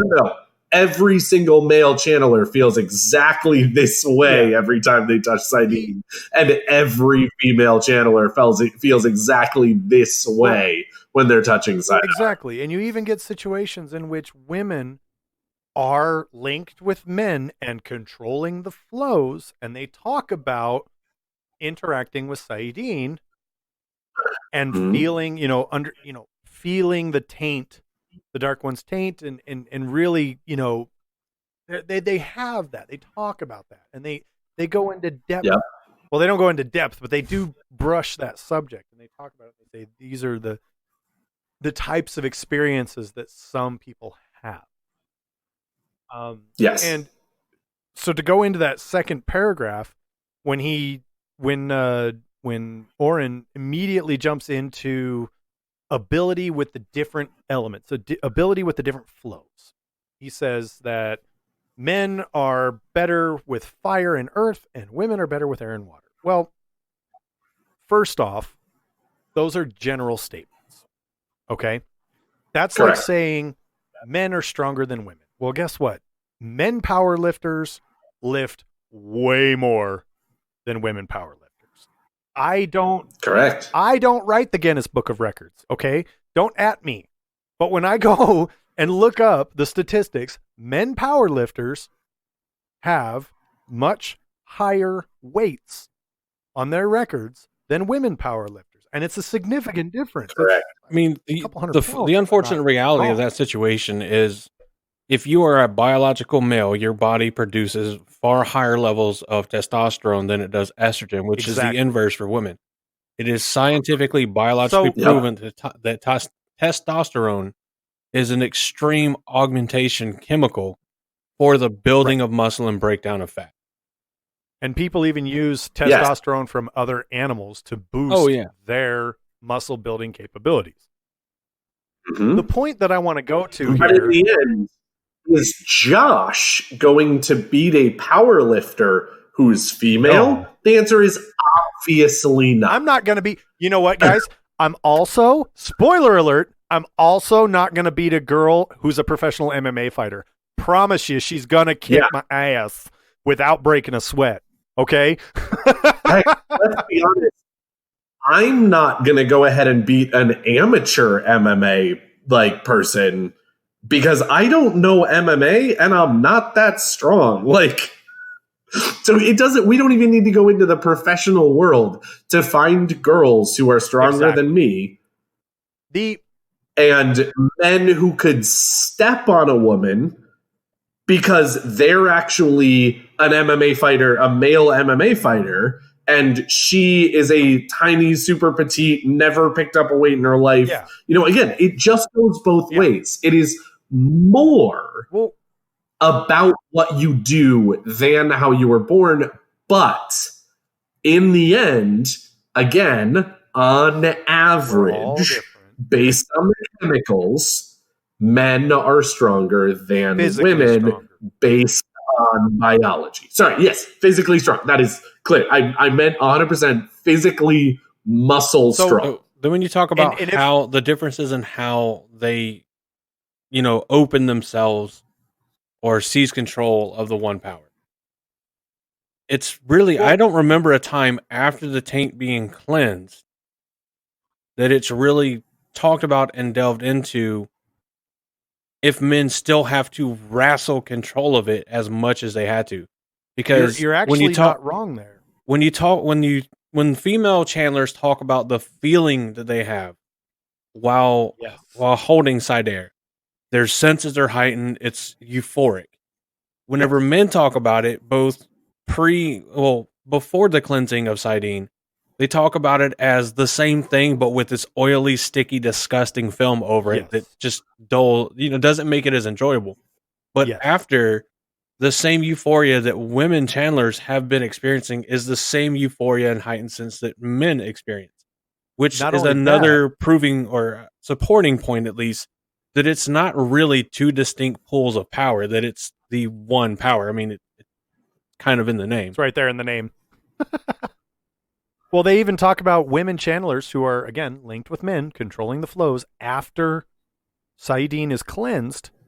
And women are going, I'm controlling the flows. I'm channeling saidin as well as saidar, and I don't feel what it was that you were describing.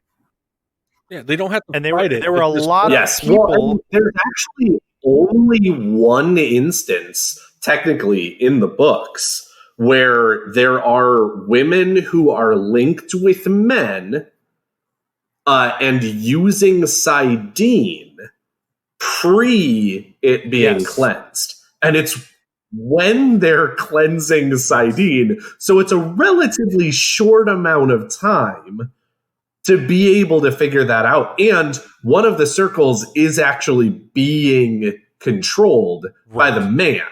Therefore, he's actually feeling what saidar feels like, not them feeling what saidin is. So I mean, are you ready one for of the- another? Sorry, go ahead, Josh. I was just going to say, and this is, I think this is a bit of an atomic bomb, because, you know, the second paragraph starts off by saying earth and fire are stronger for men and women are stronger in air and water. But Robert Jordan does this really brilliant thing where he establishes the, quote, social norms. Okay.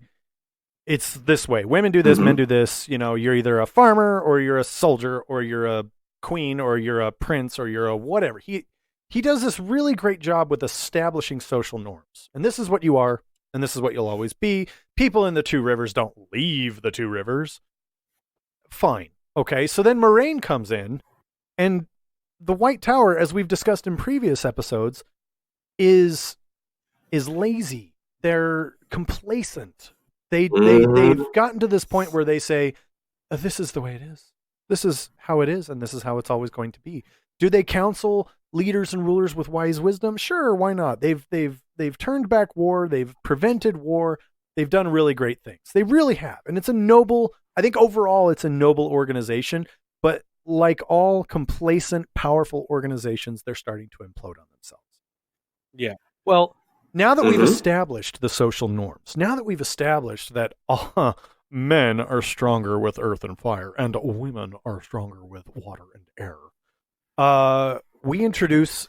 Let's go ahead and start introducing characters who we fuck introduce with a that. queen who, what wouldn't you know, has a talent for fire and earth. Now, Oh God, is you're this- bringing up is so this- many points I want to make, and I might forget the one. I I know, wanna right? make It's now. killing me here. But the point that I'm making, the point that I want to make right here, because Nynaeve does the same thing when she's talking to the Yellows. And the Yellow Aja says, no, we use water and air for healing. Okay, one, women are stronger in water and air, and two, there's just no use for fire and earth in healing. And what does Nynaeve do? She Prove goes, them wrong. no, it's the one power. There's a reason all 5 of these flows exist. I'm going to use all of them. Robert Jordan does this really great thing, and this is summing up my point. I know it's kind of a long way to get there, but he does this really great thing where he establishes Randland. He says, this is Randland, and these are the social norms within Randland. And then he immediately introduces characters that turn fuck those 'em. norms on their head. Here's all the norms. And- Let's fuck them all. And the point being, Yep. and I think it's a really subtle, really beautiful point that Robert Jordan makes in his entire story, is that the second you put an expectation on something, you can expect to be disappointed, because people don't fit in boxes. People don't fit in your social norms and your societal norms. He does this again and again and again. And as a matter of fact, I would even go so far as to say that George R.R. Martin stole this theme from him when he decided to just kill people randomly and willy-nilly, by saying, the second you expect something out of someone, we're going to kill him. The second you like someone, we're going to kill him, because we're going to keep you guessing. We're going to keep you on your toes.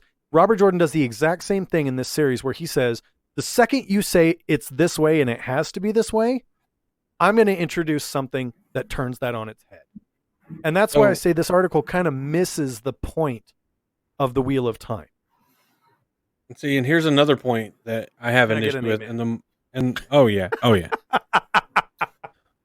But where I have an issue because the article claims, and it seems to be by and large true, it's another generalization that men must seize control and women must submit. But one of the strongest female channelers can't even channel on her own for the longest unless she's angry. You think she's submitting while she's angry? No, she is seizing control of Saidar. Now, it's a problem for her because nobody knows how to teach women to seize and take hold of Saidar because nobody does it that way en masse. Just like there are no male channelers that en masse surrender to Saidin to control it. And when it's got the taint on it, they can't because then it allows the madness in even more fervently.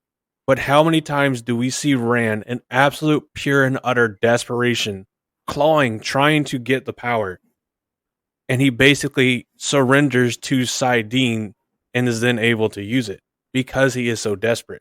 It's the same catalyst that forces Nynaeve to submit to Saidar and get rid of her block. And then now she can, I don't want to say channel better, but because this is the method that everybody in her, gender spectrum uses and knows, it's the one that's the most well-studied, well-understood, and can be taught the best. So we have examples, which again is actually goes back to that. We don't actually have that many conversations with people. I mean, they talk about, you can't teach a fish to fly, but you can throw it. You might if you actually tried. Like, yes, in real life, you can't actually throw a fish in the air and have it fly. We get it. We're aware that your analogy is great. But like at the same time, have you actually gone to a man post taint being cleansed and tried to get him to surrender to Saidin? Have you?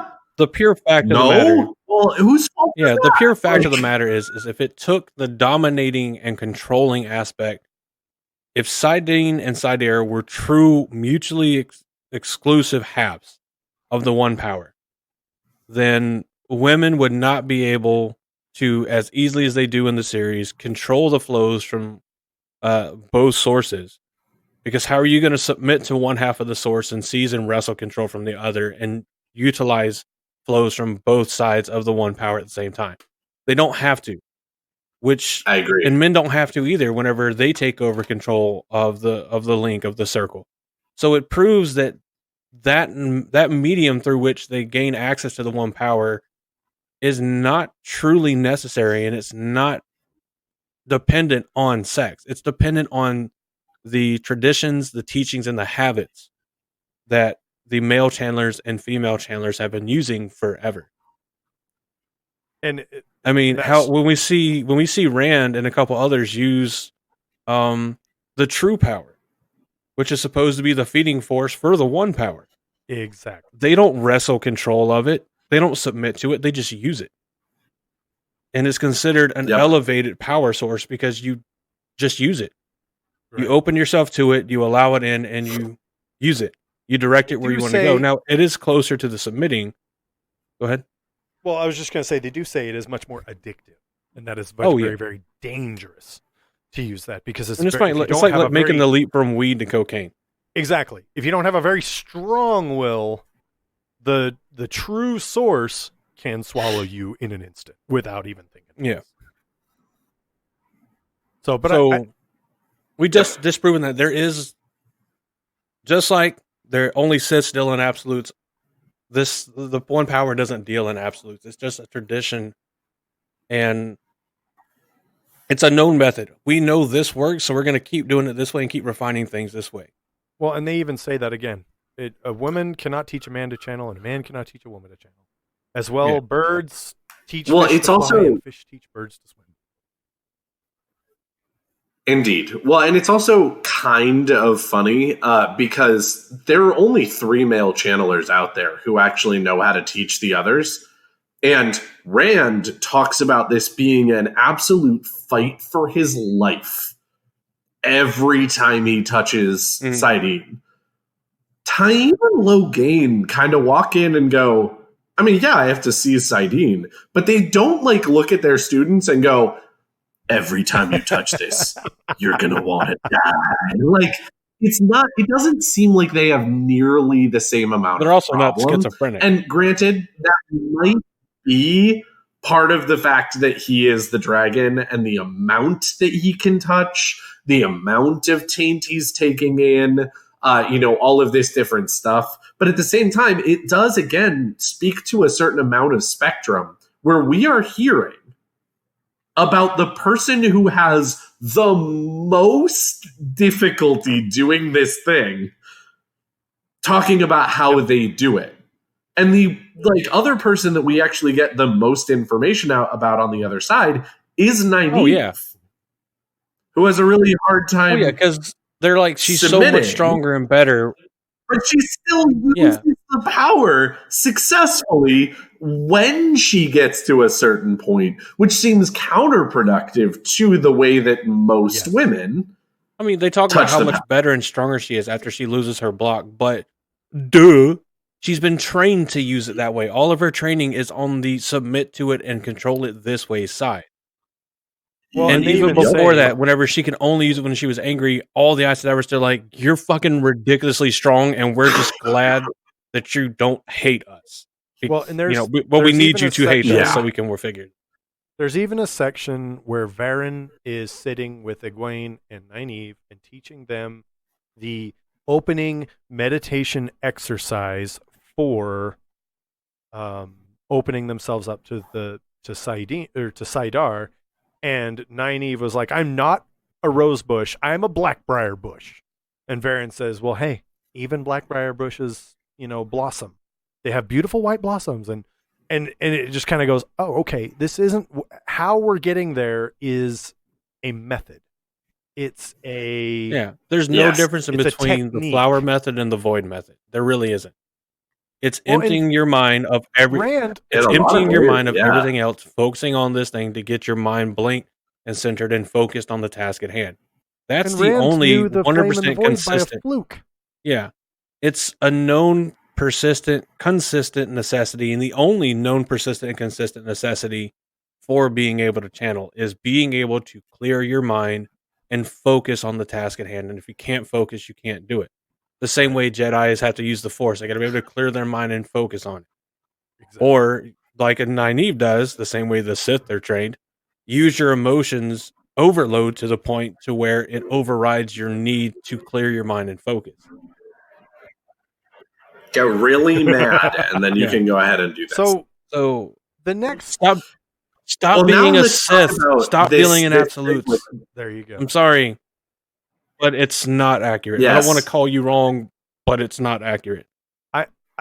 It's just a nice way of saying and then, of course, we talk about his example of Moraine Damodred, where he talks about her going ahead and, women are better at water and air, men are better at fire and earth. But then, Moraine comes along, and she almost exclusively for the early books works with earth and fire. Yes, because how do you get better at something that you suck at? How do you get better at typing whenever all you can do is hunt and peck? Exactly. How do you get where you can squat more weight? How do you get where you can run longer distance? How do you get better at the things that you aren't good at? You use them, train in them, and you focus on them and hone those skills. A prime example of this, when Elaine is studying with the Windfinder teaches Elaine how to weave air and water much more strongly, and Elaine teaches the Windfinder how to channel fire much more effectively. So again, just because someone has a predisposition, or just because there's a generic stereotype that says these people should have a predisposition, it doesn't mean that's 100% the end-all be-all in the subject, and B, it doesn't mean that there's a cap on how good you can get with it. It just means that you'll have an easier time learning this subject than that subject, and that's true of all of us. Some of us have an easier time learning math than we do learning English. Some of us have an easier time learning history than we do learning karate. Whatever. It's just who we are as people. Well, and one of the other things that's here that I actually just latched onto almost immediately when he started going ahead and talking about this is, what are the major things that Moiraine does in the early books? She throws around fireballs. She creates a wall of fire. I think she even does rolling earth at one point. And she... yes, she does do some rolling earth, and then she makes herself really big and steps over a wall. Those are the big, really flashy things that she does that everybody looks at and goes, whoa, that was nuts. But what else does she do? Healing. She creates an entire fog wall. She takes away all of their tiredness more than once. She does healing. She teaches, starts to teach Egwene how to go ahead and do things with the power using her gem and air. Like, she does a bunch of other stuff using the powers she's good with. But then she gets into situations where she goes, you know what would really work well for this? Fire and earth. And then she goes ahead and uses them. And it's one of those situations where you kind of look at someone and you go, all right, cool. So this other person in this fencing match is trained in a particular study of fencing. They have a particular technique. Now, you have three options here. One, you're the best in, but it actually doesn't do very well against this school of fencing that they were trained in. This other one, you're less good in, but it does really well against their school of fencing. Maybe choose the one that's actually going to do well for the situation rather than the one that you're just sort of inherently better in, because it works better for the situation. But Moiraine is always pushing herself. And Lan is always telling her, you need to slow down. You are pushing you're not my dad. Way too much. And I think that's what makes her an amazing character. Is she says straight up, guess what, Rand? I will see you dead before I see the Dark One capture you and control you. Okay? I'm going to make a statement, and this is something that Mr. Oren is going to love, and I don't mean to cut you off, but it's the perfect time to put it in. Moraine's strength comes from her agency. Yes. Yeah. Not from the power. Not from being good in any particular form of the power. It comes from her strength. And they say that time and time again. Yeah. And the article claims that, there's nothing submissive about Moiraine. Bruh. Did you even read the whole section where she was still trying to guide Rand as he was pushing her away, and she knew she was about to die? Fires of Heaven. Did you even read it? Leave the Aiel Waste. She even says, in order to control Saidar, you must first submit to Saidar. And that's what she's doing. Is in order to try and guide Rand, she begs the motherfucker. She is trying to submit in the same... She is using the same technique to control Rand that she does to control Saidar. Now, I'm going to tell you right now, if someone's going to bullface, deadass, look me in the face and tell me that Moiraine is a submissive person, I will smack you and laugh at your face, because she is anything but. So that woman, her and Swan Sanche are some of the most... I think her, Swan Sanche, Nynaeve, and Egwene are some of the most willful women in that whole series. Oh, yeah. And I don't think there's anything submissive about them at all. But the commonality that they all have by being so non-submissive, so determined, so strong-willed, and this is what we get to see as Egwene develops through her captivity with the Shan-Chan, during her time training under the Wise Ones, is... We get to see Egwene go through the process that we can only assume that Suan and Moiraine had to go through getting to where they are. Is that you can't win everything by shouting at the top of your lungs, I'm right, you're wrong, I'm right, you're wrong. Exactly. that sometimes Mhm. you're going to have to be the one that submits, that gives a little ground, or at least appears to be, and do what has to be done to get things done right. Right.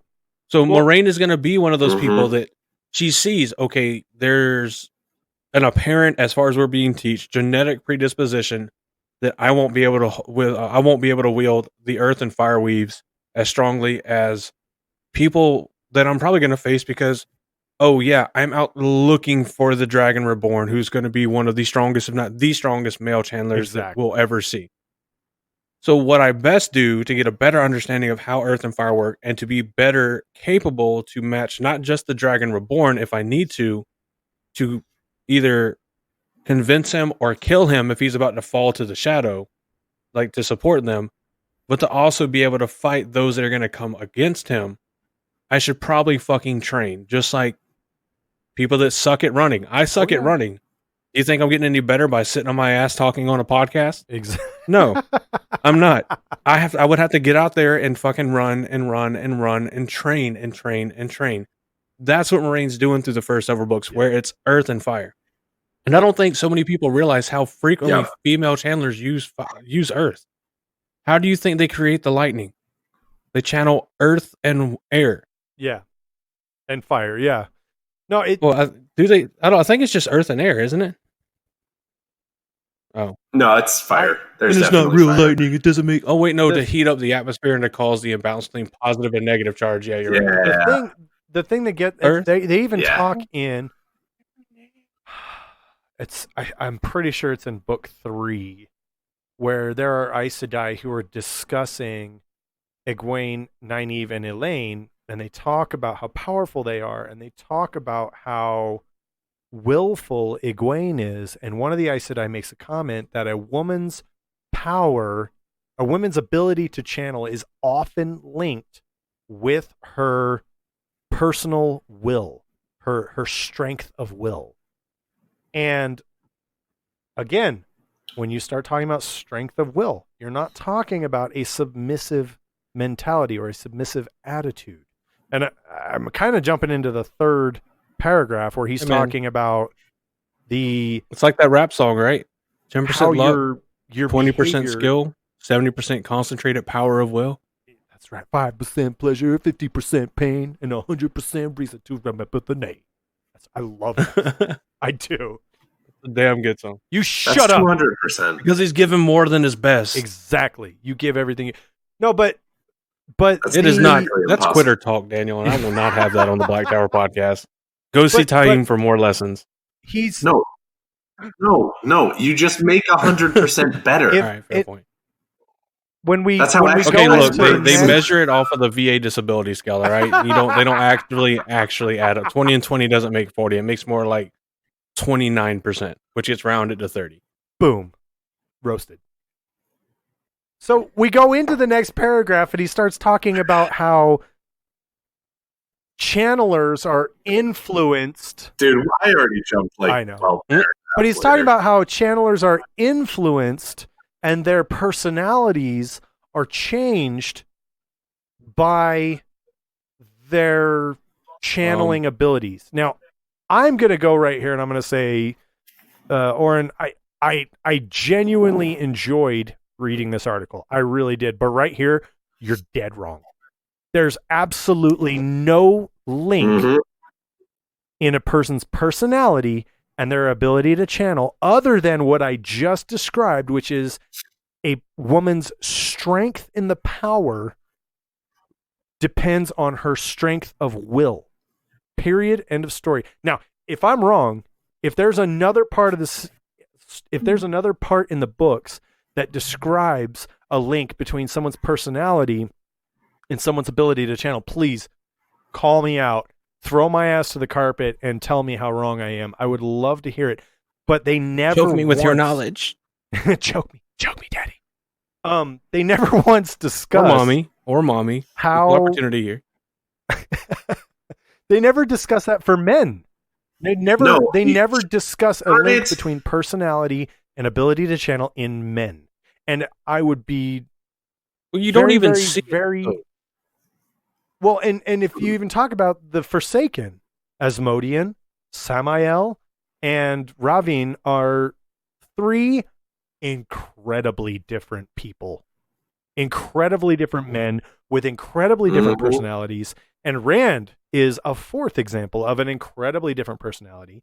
And then when you start getting into the Black Tower in book 7, you start to see how diverse personalities are in the Black Tower, because then you start having I mean, look at it. We already talked about it. Tower. Elaine is not submissive. Nynaeve is not submissive. Egwene, Suan. Here, let's do this. Moraine, Let's do this. They're Name not submissive. one Aes Sedai. No, I'll even open it up further. Name one female channeler who is submissive by nature. One.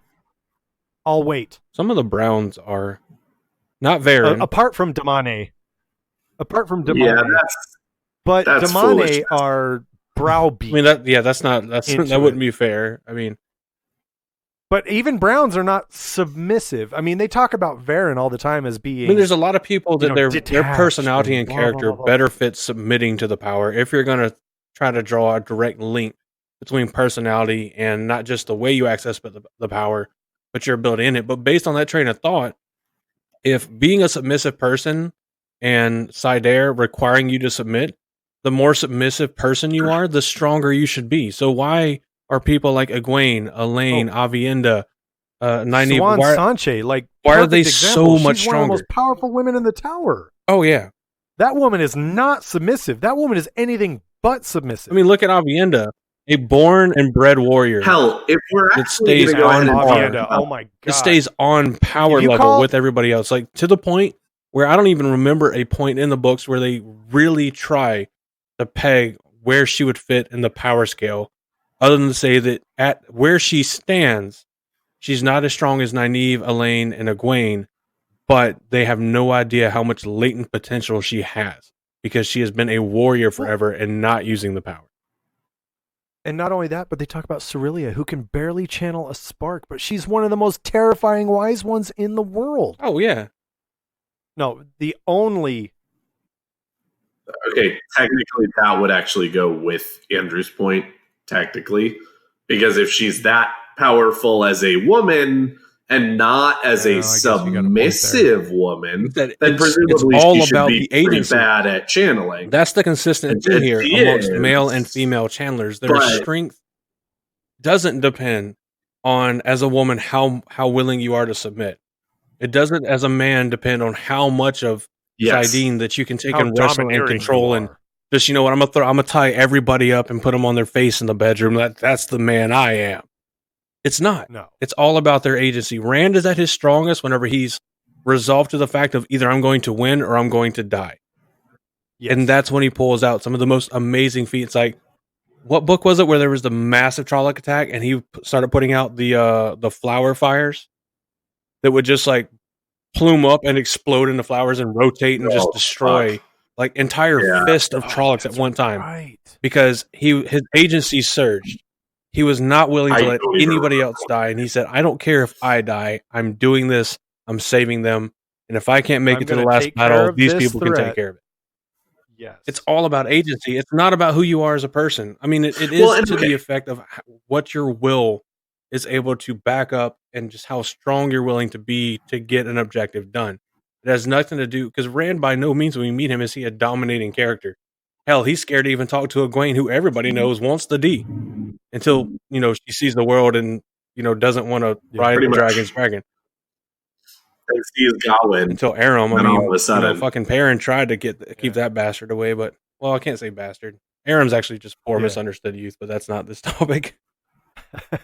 Well, I think Oren as Anyway, there's also another thing here where, Oren, you're actually pretty unironically hypocritical in your own article, because you go ahead and bring up our real life society is full of gender roles that you then go ahead and extrapolate to the world of Wheel of Time, where, okay, cool, so men have to be domineering, male channelers at least, have to be domineering and, not to use the power, women must be submissive to go ahead and use the power, and they're not as strong and they're not doing whatever. But then you go ahead and bring up Moiraine Damodred as one of the best characters in the series, which you say in your article, who does things with the other one and is pretty domineering regularly in the series. Who don't take no guff from anyone. And so, look in the first book. When they're getting chased by all the Trollocs, and so what does she do with Weaves of Earth and literally destroys entire fist of Trollocs as a female channeler channeling Earth? She literally swallows Trollocs with the Earth. Yes. So basically you're saying, okay, cool, guys, so this is what has to happen. If you're a male, you must be domineering. If you're a female, you must be submissive.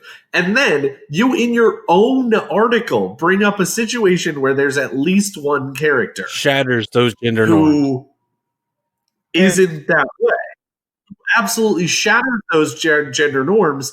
And then you're like, Moraine's dominating nature is also one of the most defining things about her, and she will take no guff from anyone, does not suffer fools. There's nothing submissive about her. And yet, supposedly, she channels her power by submitting to it. Yeah, so clearly you have missed a subtle thing here about the way that magic works. It's not that you must be submissive to Saidar to make it do what you want. It's not like you just get dragged around by Saidar once you submit to it. But to access it in the first place, you need to realize and one of the other points it is bigger than you. He's missing out on here is makes the point here in the third to last paragraph under this point, saying she's a channeler who, for the early books at least, works almost entirely with earth and fire. No, that's just what you see that's the most flashy and most awe-inspiring and grasping. She uses so much of air and spirit throughout the entire first books. How do you think she made the wards on the Tarval and Silver Marks that she uses to track the boys? How do you think she created? How do you think she used the? It's not the Mask of Mirrors, but it's like the Mask of Mirrors as an illusion to make herself grow enormous. That's not earth. That's not fire. That's spirit, as far as I'm concerned. As far as I can, the wards in Shadar Logoth. I mean, this is what Moiraine does. Is she doesn't use the flows that she's the strongest in just because she's strongest in them. She uses the flows that are best suited to the situation and the task at hand. And when she needs to destroy a couple dozen fist of Trollocs, or try to at least slow them down and disrupt them, earth and fire look pretty good because Trollocs burn pretty well and everybody falls and cracks in the earth equally easily. Well, almost everyone. True story. So, I don't know. We destroyed the first point talking about this perfect point because, again, I'll put it to you this way. If women must be, submissive, name one female channeler who's submissive. One. Okay, again, that's not totally fair, and I'm going to say this again.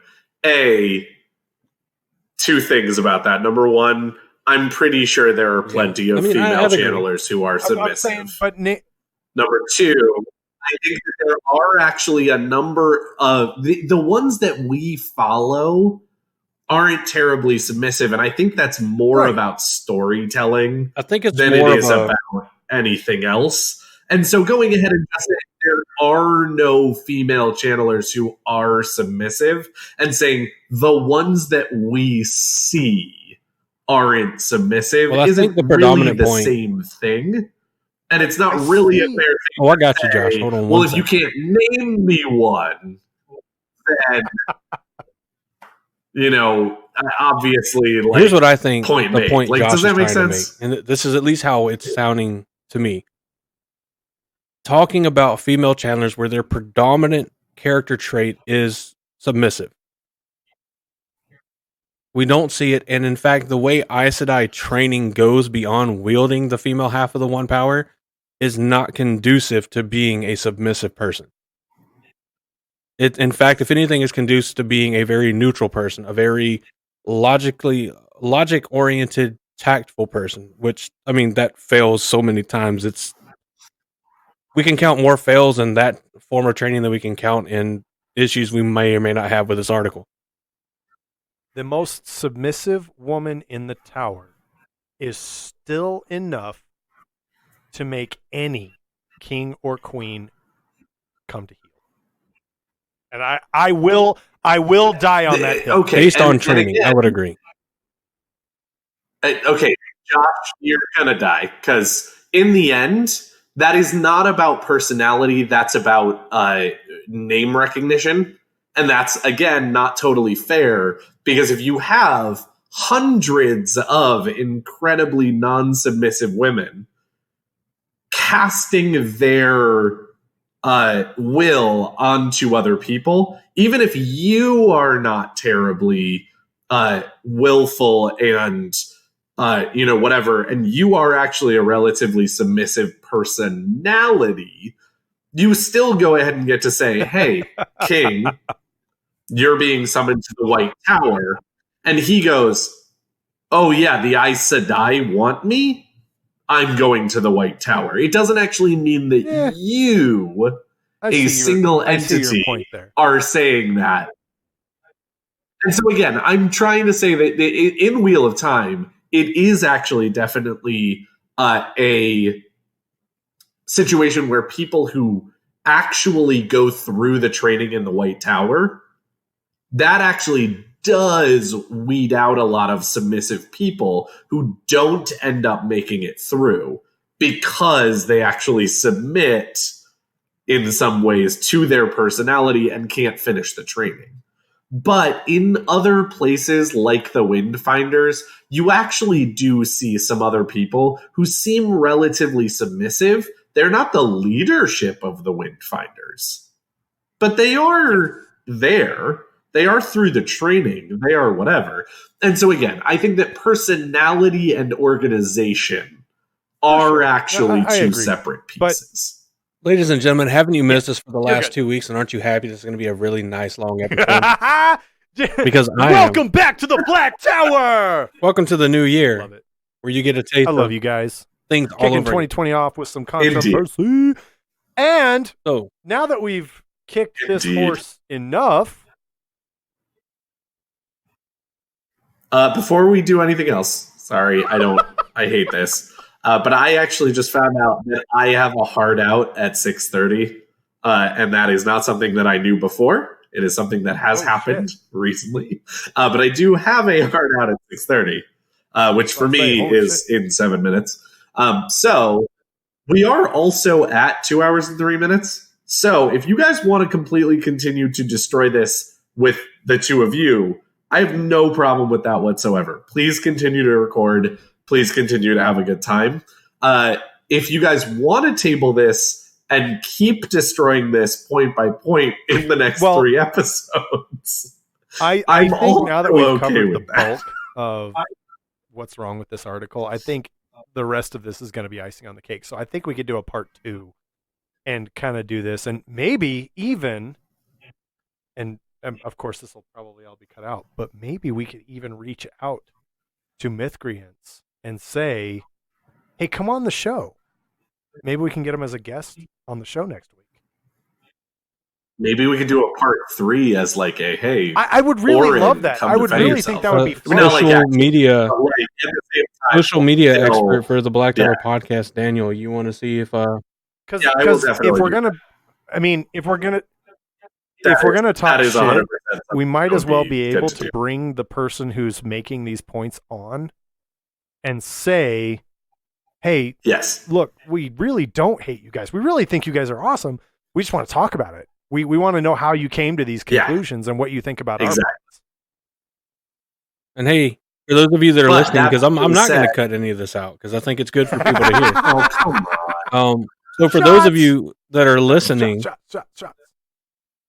if this is something you'd like to see, if you'd like for us to have a joint discussion where it becomes an episode and we do it with the Mythcreants, let them know and let us know. Obviously let us know too. We kind of need to know too, but let them know. Say, hey, look, the Black Tower podcast just did a long episode talking about an article you guys, put up back in 2014.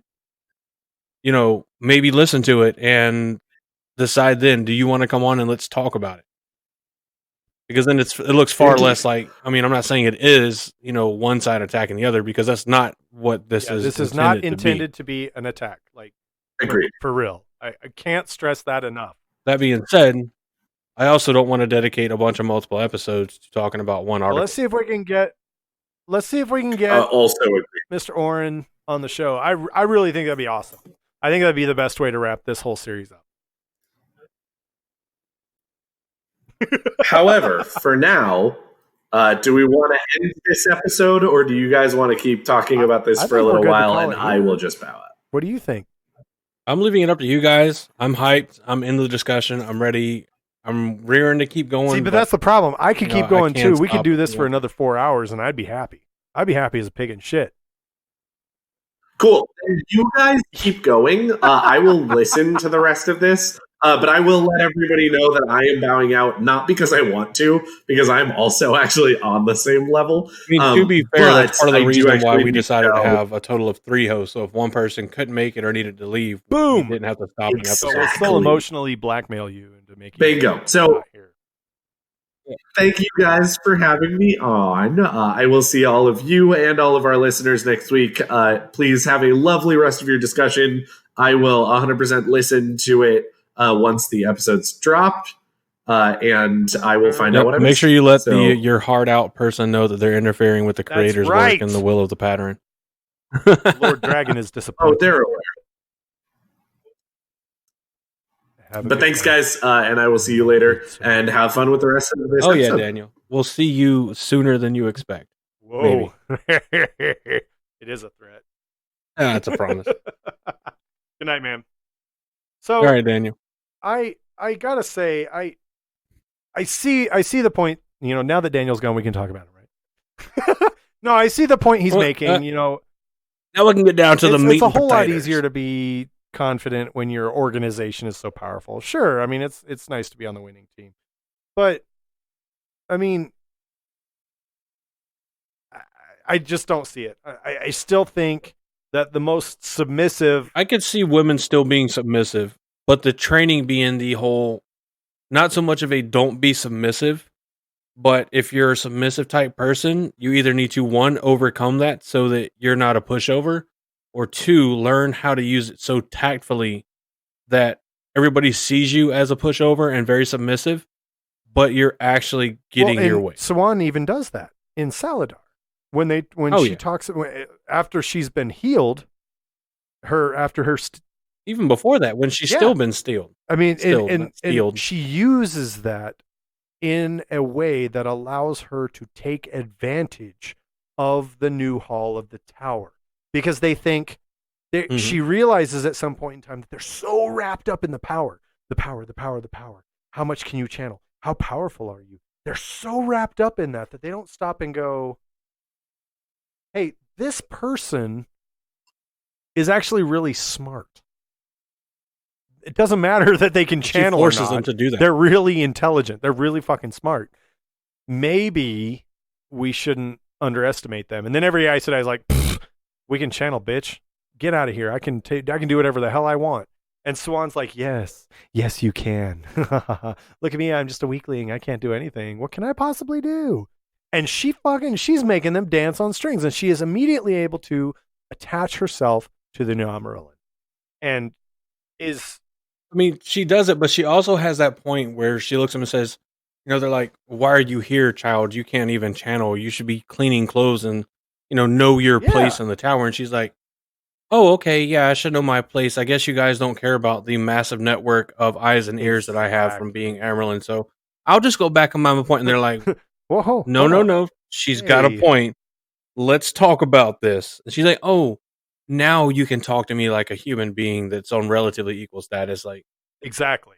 To me, that was one of the most jarring things, how quickly the entire world of Aes Sedai went from respecting her as such a powerful figure as the Amarillan, who, to be honest, rarely ever had to exercise her strength and the power to be Amarillan, to quickly just writing her off as like, you don't know what you're talking about now. Like, somehow your ability to channel was linked to your actual intelligence. Even talk about that, there is a hierarchy of women who, if you can channel more, it's just widely accepted that you're of a higher station.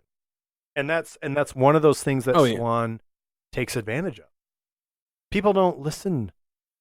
People don't care what they're talking about around me. I'm just a weak, small, able to channel just a small little bit after I was healed. So they don't talk about it. Oh, I'm just a stilled sister. What good can I do?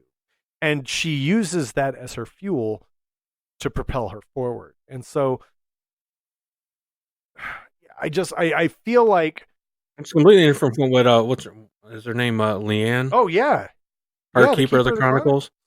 Where after she gets over it, it's more of a well, I can never be sexy as the Keeper, but now I can be, the sexy woman that grew up, and didn't she grow up in Saldea? Damani. She grew up in Damani. Damani, yeah. She's like, I can be the sexy Damani woman, and she gets to not only see but enjoy a whole new section of influence and power that she hasn't been able to because that sort of behavior is considered beneath the dignity of Aes Sedai. Exactly, and that's just that. That's one of the most amazing aspects of the story is how these women deal with those situations. So when you say that your ability to channel is linked to your personality traits, I think that's inaccurate. I think that's wholly inaccurate. Agreed. I don't think there's any truth to that, and I don't see any story points that illustrate any evidence to point to that. And like I said, I really would love to have Oren on here to kind of defend that point, because if there's something I'm missing in the stories, I would love to know it, because as I've said time and time again, I love being proven wrong. And if anybody, whether they want to come on the podcast and do it or they just want to send it to us or whatever, has points that they at least believe or know for sure, whatever the case is, that would prove something we've said wrong, I welcome it, because it's not going to sit there and hurt my feeling. It's not going to hurt Josh's feelings. It's not going to hurt Daniel's feelings. In the end, it's going to make us better at talking about the Wheel of Time. In the end, we do this because we enjoy it, guys. We don't do it because we like to hear ourselves talk. I mean, I kind of like the sound of my voice, but you know what I'm saying. I mean, sometimes. But really, the reason we do this is because we enjoy talking about the Wheel of Time. And and everything we put out on this podcast, we wouldn't put it out if we didn't want somebody to come back and talk about it, whether they're talking about how much they agree or disagree, or you missed this point, or you got this timeline wrong. Like we've hopefully shown 100%. Every time where we've got something wrong, 100%, that we are accepting, and we try to make that correction, because look at me, I'm wrong regularly. I make shit up all the time. Oh yeah, I can't even say 90% of the fucking words. Yeah, well, and that's funny thing there is my wife is reading the Wheel of Time and she's like, is it Egwene, Nynaeve? I don't know how to say these words. And I'm like, nobody does. It's a funny thing in the Wheel of Time. Nobody knows how to say these words. And I even saw on Twitter, oh my God, I about died laughing. There's the meme going around right now about Moghedien or Moghedien or Mogahihidine or whatever the pronunciations for one of the Forsaken is. And Michael Kramer and Kate Redding actually chimed in and were like, there are 5 known pronunciations. Damn. And I about lost it. I was laughing so hard. It's so good, but it's a big thing. Like, guys, when we can't even figure out how to pronounce half of the vocabulary in the stupid story, come on. And of course, and these are issues that are going to be... And a very quick aside. What's that? Go ahead. Oh, I was just going to say, these are issues that are going to be erased with the TV series. We're not going to have these nuances anymore. We have to learn to appreciate them now. Because when the TV show comes out, they're going to say, Nynaeve, and we're going to go, who the hell is Nynaeve? Oh, it's Nynaeve. Oh, okay, I guess Nynaeve is how we say it now. Millions of people are about to watch this TV show, and they're about to get it spoon-fed to them. This is the world. This is how you say these things, and they're not going to have that experience. In a way, I kind of pity them. I feel sorry that they're not going to have the Bella as the creator. That's not something they're ever going to have. Yeah. So 2 quick things. The first one, because it's absolutely accurate, is today, January 8th, marks the 7-year anniversary that A Memory of Light was released. That's awesome. Now, the alarming point that I'm thankful to comments and stuff for helping me double look at things were certain fake character announcements. Because when I saw Elaine always has her nose in the air, whether she's in a 4-chapter bath or not, and on Wednesdays she wears pink. Welcome, Lindsay Lohan as Dude, I Elaine. about shat myself when I saw like, that. Oh, there's one for Justin Bieber Gowan. as Gowan. It was so good. I thought it was real at first, and I was like, too. I had a moment. No. I had a moment of panic. I really did. oh, what's at Prime on WOT? Yeah. They did it so with good. The upside down. It was so done. Really fantastic. You guys did a great I job love with those that. kind of hilarity. So, as far as so kind of wrap this back into the article here. As far as your ability to channel being tied to your personality, I disagree entirely, and I just don't. Oh, yeah. I don't see what you're seeing in the series that adds. It's gonna be a hard pass for me, dog. Yeah, that I just don't see what you're seeing in the series that illustrates that, and there's nothing. And books 1 through 5 are fresh in my head right now because I'm going through my reread right now, and I'm not seeing. And there's a lot of work in learning to channel and how you, because book 5 is when we capture Asmodean, and Asmodean is teaching Rand how to control Saidin. There's a lot there, but not once does it ever mention your personality or your ability to channel helps influence your personality, except I can think of one example, and that is while Rand is in the Flame and the Void, while he has the Void, while he's has Saidin, while he's holding Saidin, his voice sounds cold and detracted. But that's not his personality. That's the method he's using to channel Saidin. And Asmodean even tells him that eventually you should be able to get past that. That shouldn't be an issue. And Rand's kind of like, I'm not necessarily sure I want to get past that. So as far as overall personalities, I don't see it, dog. I don't see it. I'm sorry, man. I genuinely, sincerely would love to have you on and get your take on this, because this is really intriguing. I'm actually really excited about this. I'm not upset or angry or negative about this at all. I'm really excited to see a different point of view here. Yep, we have to have them. We have do to have different points of view. Discourses. You can't live in an echo chamber, otherwise your life is sad and flavorless. All right. So on to Mr. Oren's second point. Man magic is stronger than woman magic. I'll read through this. Oh, I just slapped my mic. It hurt. I'll read through this. It probably won't take us too long to talk through it. But so here we go. WOT characters love to talk about the complementary nature of masculine and feminine, that the two are inherently different, yet both are required to do great things. That's an admirable thought, but it's somewhat undermined by the fact that male channelers are straight up more powerful on average than their female counterparts. This is described as being similar to the way that men are, on average, physically stronger than women. In exchange, women have the ability to link their powers together, because, I suppose, women are just better at having friends than men, parentheses, remember gender roles, FTW. Unfortunately, this ability is shown to be of little practical use beyond a few major plot points, because linking the powers of multiple women together doesn't result in their strengths being directly combined.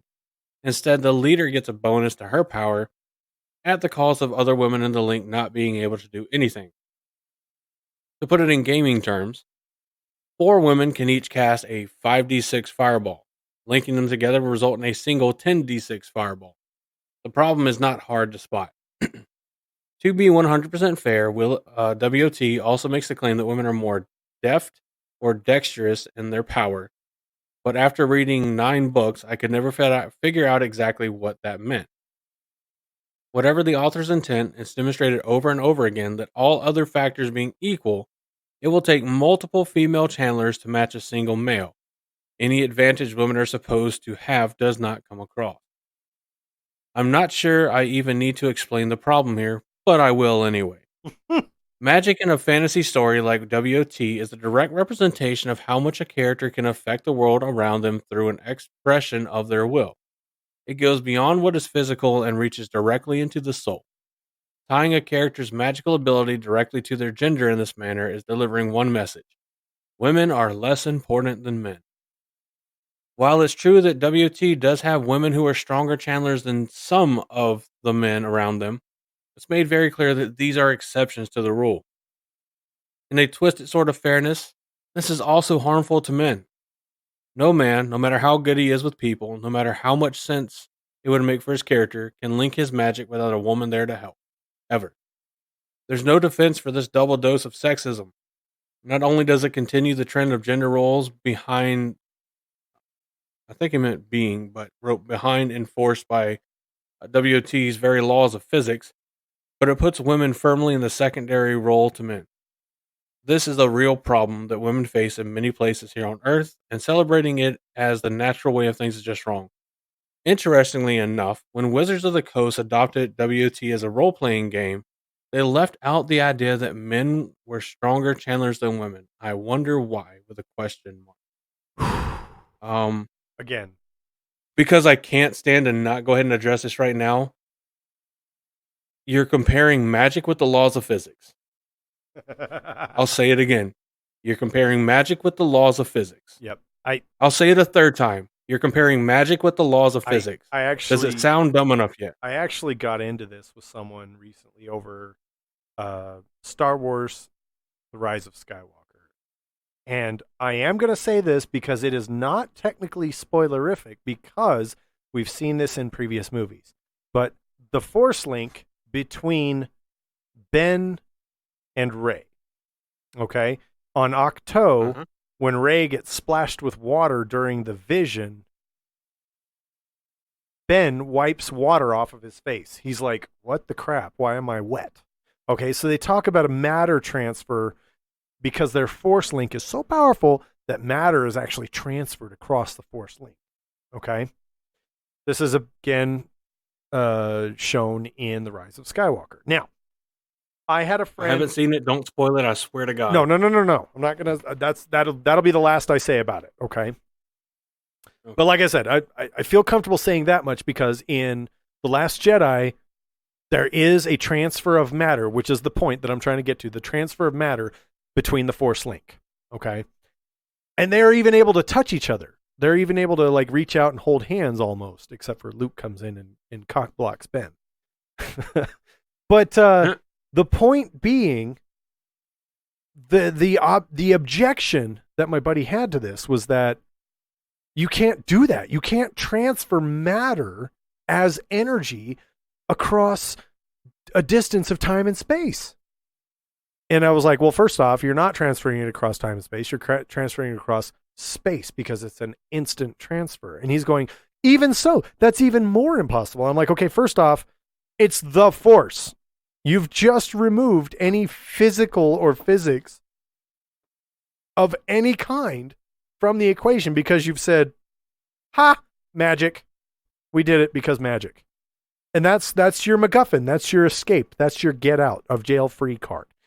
That's what allows you to do these things. Now, when we start talking about magic in the Wheel of Time, he's perfectly on. Magic is an expression of a character's ability to influence the world around them by sheer will alone. Perfectly summed up. That was eloquent, beautiful, and brilliant. And honestly, I don't know that I could express a simple description of magic any better. I never could have. And I will use that description of magic in my future, conversations when I have to describe what magic is or how magic works in a universe to someone else. So you've got it dead on when it comes to that. But when you start saying, man magic is stronger than woman magic, as we discussed prior to, it's not stronger than or weaker than. It's how much of the one power can you hold. Channeling, he kind of pays some homage to Robert Jordan and his writing style in the beginning when he says, we don't use, previously established, tropes in the genre. They've got their own unique names for this. And this is one of the reasons why it's so difficult to talk to other people about the Wheel of Time who aren't already affiliated with the Wheel of Time. Because you can't just say these are magic users, because it's not really magic users. It's not like I'm Harry Potter. I don't have a wand that I'm focusing magic into. We have all kinds of objects that we can focus magic through. Moraine uses a stone. It's just a blue glass stone, but she uses it to focus her energy into performing particular tasks. Throwing a fireball. The weave that involves throwing a fireball is a throwing motion from whoever's throwing the fireball. Now, if you could find a way to weave it differently so that it has a self-propulsion motion, great, whatever. That's the thing. They even talk about the fact that you don't need to actually make the hand gestures to throw it or anything. There's nothing about the one power that necessitates those motions. It's just all about. That's how it's focused. Nothing says you can't channel fire and air together to make the fireball and then take another weave of air and smack it from behind without ever moving yourself. Yeah. And fling it. It's kind of the same thing. Like, if you're looking at Dragon Ball Z, what makes Vegeta's Big Bang attack isn't the fact he doesn't have to scream Big Bang attack every time he uses it. It's just something that's done. Exactly. And so when you start talking about,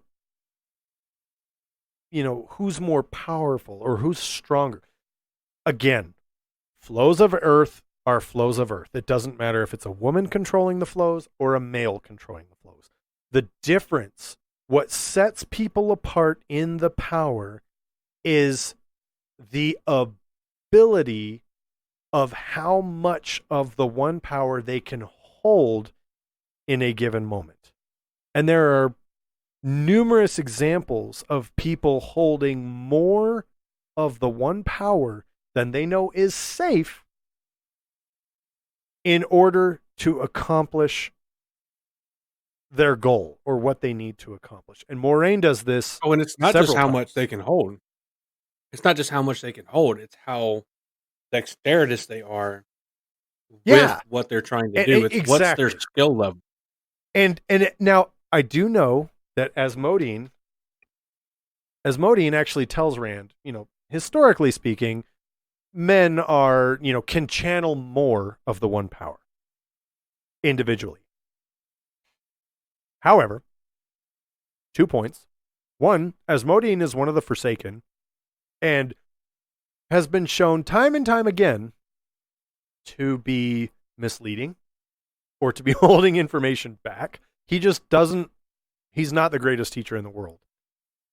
Which goes back to the whole personality thing, because Asmodean is not domineering by any stretch of the imagination. If anything, he's more submissive with the goal of manipulation. But I digress. So even if, let's say, men on average can channel more of the one power at any given moment than women can, there's balance. There's differences.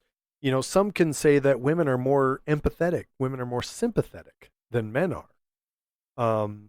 And that's not an insult to men. That's just saying, society as a whole has said that, these are the roles, and for better or worse, these are the roles, these are the things we're trying to break out of. And again, as we mentioned before, Robert Jordan has said, these are the rules. Oh, watch me break them. And so that's kind of what he does, is he kind of breaks the rules as he sets them. And that's one of the reasons I absolutely love this series. Oh, yeah. I would definitely agree. When you talk about linking together and it being of little practical use beyond major plot points, then use the gaming example. It's inaccurate. Oh, I'm gonna the dice thing. I mean, the numbers are 100% completely off. It wouldn't be if 4 women could cast a 5d6 fireball, then together they can do a single 10d6 fireball. No, it'd be like a 23d6 fireball. I'm gonna give Oren the benefit of the doubt here and say that he's using an extreme example to illustrate a point, because they do actually mention that numerous times. They say if a woman can channel at the rate of 10 and another woman can channel at the rate of 10, and they link, synergy is not a thing, right? They don't get, 23, a level of 23 at the end. They don't even get a level of 20. The second woman's ability is actually diminished as they link, and she becomes little more than a vessel or a sangreal, allowing the person who's controlling the flows, controlling the circle, to have more of the one power to work with. So I will give him the benefit of the doubt. It's more like a stamina boost than a strength. Yeah, and I'll give him the thing. benefit of the doubt and say that he's trying to just illustrate a point. But you're absolutely right. The math is way off here. Yeah. And it has major practical uses. I mean, yeah, you see it used. Sorry, 1 second. I'm gonna coughing my head off for a second. Linking has tremendous use. They use it again and again and again. And I actually think that they do a really great job of illustrating that when women link together, they become stronger because, they can handle more of the one power. When they talk about when Matt is being healed from the taint at Shadar Logoth, it's a full circle of 13 women, and they're using the flame of Tar-Valon Sangreal, the Amarillan's personal Sangreal.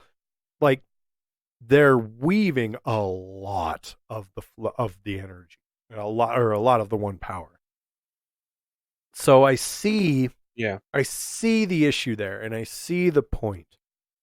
However, two women linked, there is an additional strength that's given to them. I almost want to, and the Wheel of Time, they're really great with nuance, and they're really great with subtlety, as with the whole Balefire exchange, the whole fan theory of Balefire crossing streams and what happens, and the whole essence of Balefire being the essence of someone's soul and their will, being directed through the Balefire. And it's amazing to me how Robert Jordan and even Brandon Sanderson, when he started, when he picked up the end of the series, how they weave this story in such a way. So they say it doesn't matter how strong a man is. Say the man is able to channel at a level of 100. Okay, let's just give it a quantifiable number. Okay, and we've got 13 women who can each channel 5. Okay, nowhere near 100, right? So 75. So 75. Wait, yeah, 75. Nope, hold on. 5 times 13 is 65, not 75.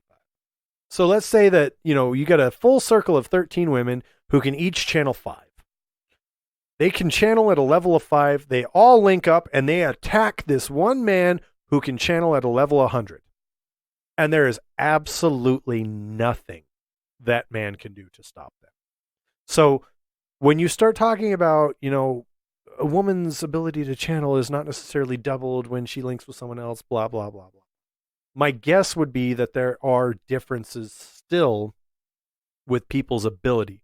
Maybe someone's ability to channel and someone's ability to link are different abilities. So I'm able to link with someone, but I'm not able to dedicate as much of my will as maybe someone else could. At the end of the day, it doesn't matter, though. If you've got a circle of 13, it doesn't matter what their ability to channel is. No man can stand up to that.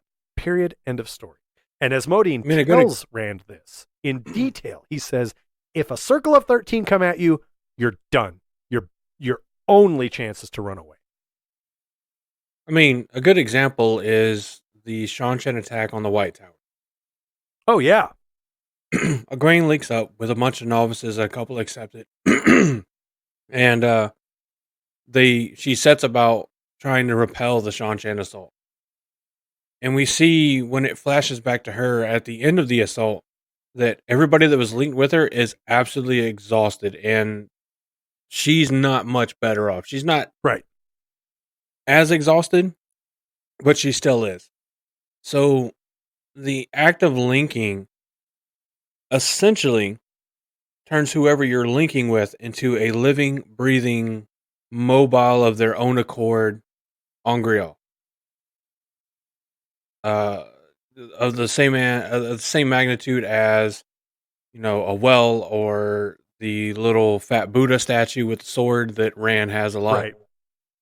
Right. They're basically, and I imagine that the linking is something that would have given rise to the idea of Angreal. If we can absolutely. pull more of the source through working together, maybe we can make an object that operates in the same way. No, I don't know why I'm coughing so much now. You're having some problems there, buddy. It's okay. Apparently. Quite annoying. No, but I can kind of see the point here that it's kind of annoying that men in general can hold more of the one power than women in general can. But and he even kind of dismisses the fact that women can link unaided, but men can't. And it's like, I understand where you're going with that. I get that. But at the same time, women who link can overwhelm any man. Period. End of story. It's a balance. Yeah. And as much, whether you realize it or not, the wheel of time, the weave, whatever you want to look at it, is all about balance. For every advantage that men have, they have a disadvantage. Right. For every advantage that women have, there's a disadvantage. So women are more predisposed to being able to utilize their weaves in far more versatile ways. Good example. Oftentimes, whenever a female channeler heals somebody, it doesn't really hurt them. They don't experience pain, just exhaustion. Right. But every case of a male trying to use healing It's type painful. weaves on people, it's extremely painful. Yes, let's say that men are predisposed to being able to hold and use more of the power. And by tradition or whatever, they focus on what you would call battle magic, where modern Aes Sedai, outside the greens and outside the reds, really don't focus that much on battle magic. And even the reds don't focus on battle magic as much as they do on defensive magic and shielding. And then ultimately the process for stilling, which is kind of a yellow thing anyway. Right. Well, and they even talk about the ability to heal and the ability to kill are linked completely and totally. You can't just kill someone if you don't have an understanding about how to heal people as well. It's a whole thing. But Robert Jordan did a really great job of creating a universe with checks and balances.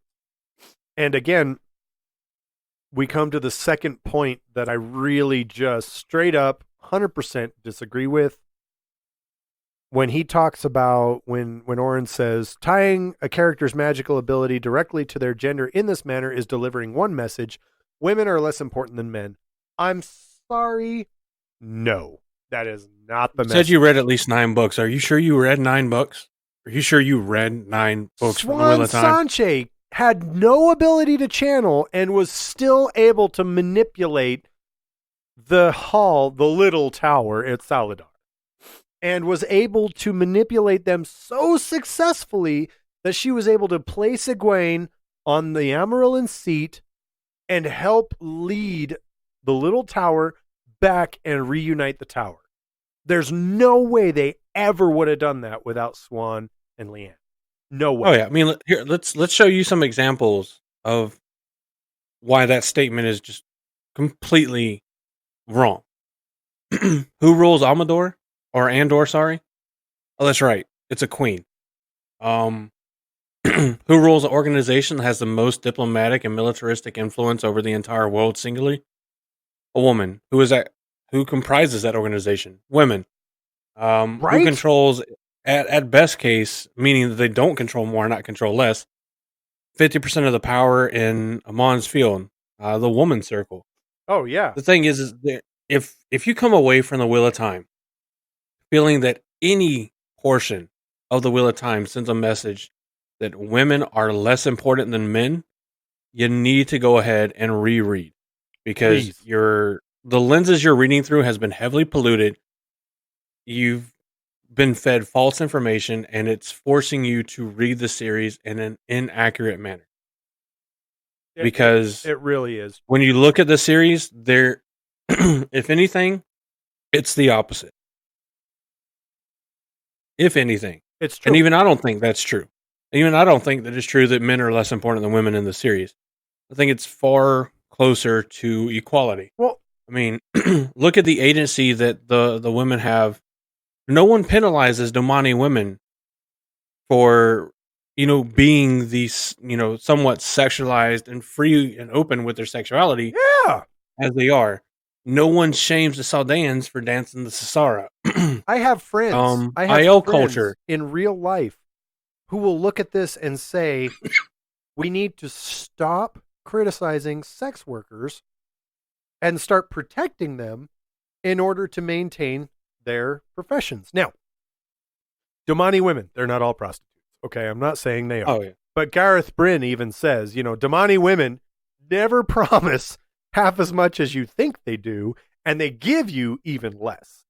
They use their wares as attractive women because they understand men desire women much more than women desire men, which I don't know that that's as true as it used to be.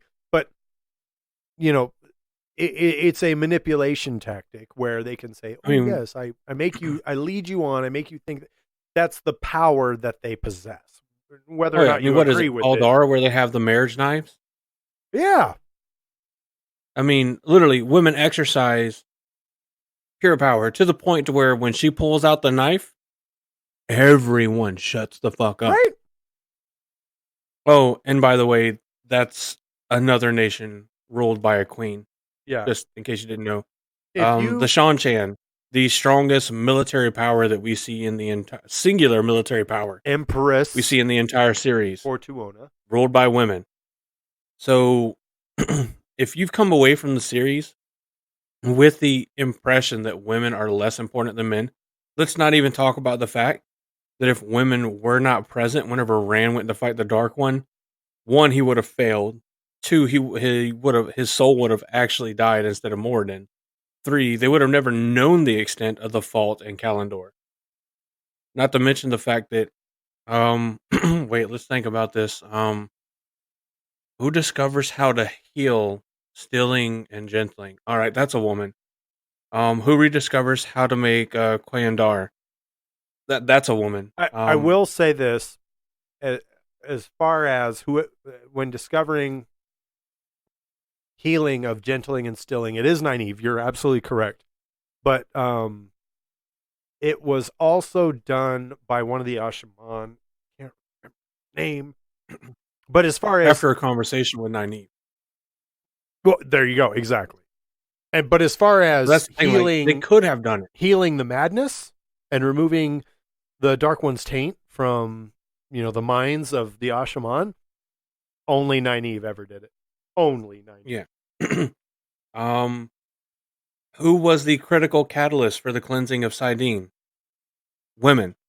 Yep. It's one of those things like women play such a crucial point, and the more and more you outline things, very few of the things that happen in the series can happen without the assistance from both sexes.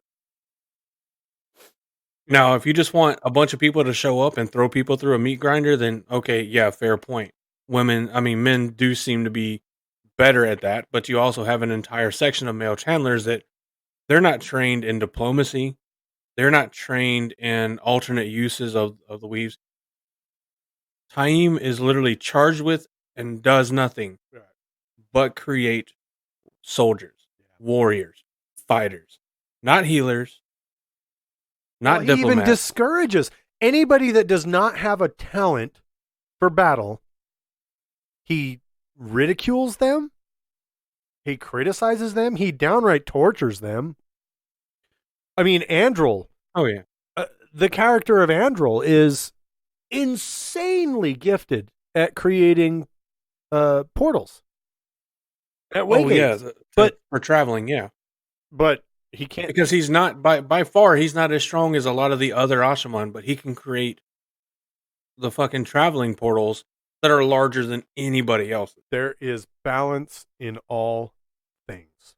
And where you find pros and cons, if you want to draw a comparison like this, you have to take in all the factors. And again, one of those factors is that Robert Jordan, as an author, brilliantly establishes these are the rules of society. This is what is acceptable. This is what is not as acceptable. And then you go, okay, these are the rules of society. And then you have to read and go, oh my gosh, he makes his own rules so that he can break his own rules. And he does this for a very specific reason. And he wants to show, as the story progresses, that there are things happening outside of the norm, things that are happening that are just, whoa, what's going on? But it's not because people are railing against any kind of a system. It's because people are in a position where they have to. They have to do more than what they can do. And my thought, the White Tower for 3,000 years has been comfortable. And that's why they have all these ideas that you can't do this, you can't do this, you can't do this, you can't do this. This is forbidden, this is forbidden, this is forbidden. And in the end, every single one of those things just about are contradicted, or they show that, oh, actually you can. Even balefire, they even show that there is a way to heal or, stop the aftershock effects of balefire. Like, come on. Mm-hmm. It seems like, and a lot of people have fallen into this trap. And whatever the cause is, whether it's pollution of opinions by people that have already fallen for the same trap, or just want to bait it to be what it's not. So many people get focused on the differences between men and women and calling them sexist distinctions, sexist elements of the Wheel of Time, and failing to see what to me is an unavoidable bigger picture that Robert Jordan has been working towards and hoping to help the readers understand, and literally laid everything out for the readers to understand. And insofar as characters literally saying it in the series since book one, that it's not about the differences between men and women and the capabilities between men and women. It's not about them being stronger one side and the other side not being as strong or stronger, in counterpart ways.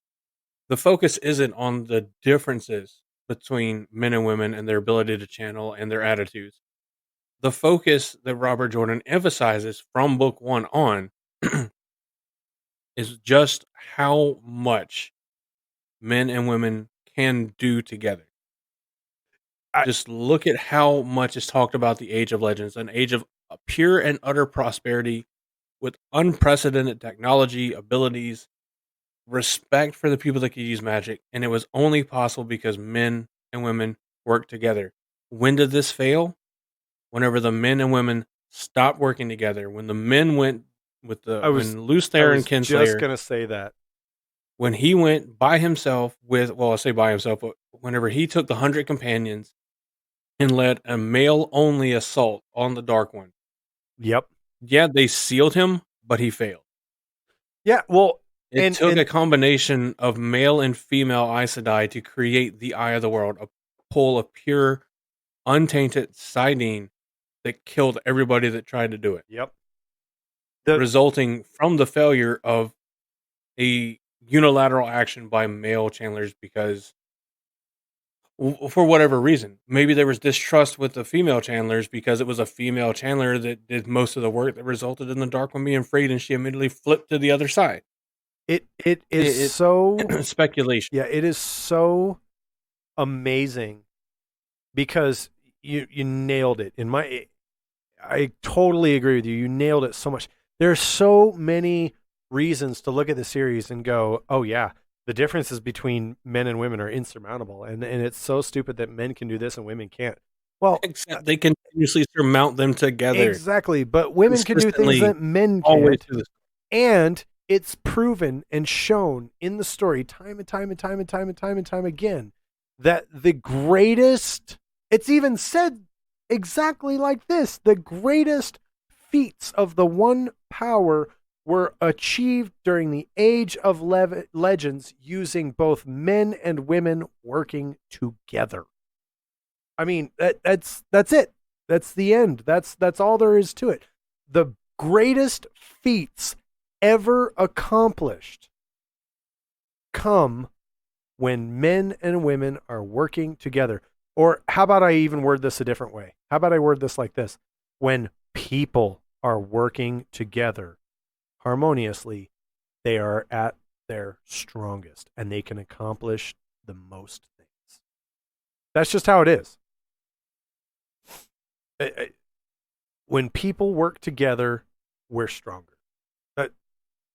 I would defy you to show me a situation in which people working together were not so powerful and didn't have the ability to do amazing things, which kind of is a good segue into the next sort of section where Oren starts talking. Well, the name of the paragraph and the name of the point is women are portrayed as evil for doing an important job. So I'll go ahead and take this and I'll read, I'll take a turn in reading here and then we can go and kind of break it down point by point. But it says, number 3, women are portrayed as evil for doing an important job. After that last one, it might seem like things couldn't get any worse, but there's more to come. First, a little background on the setting. Spoiler free. At the start of the Wheel of Time books, the male half of the One Power has been tainted by the Dark One, a being who is basically the devil. This means that any male channeler will sooner rather than later go insane and kill everyone around them. Usually they leave a crater.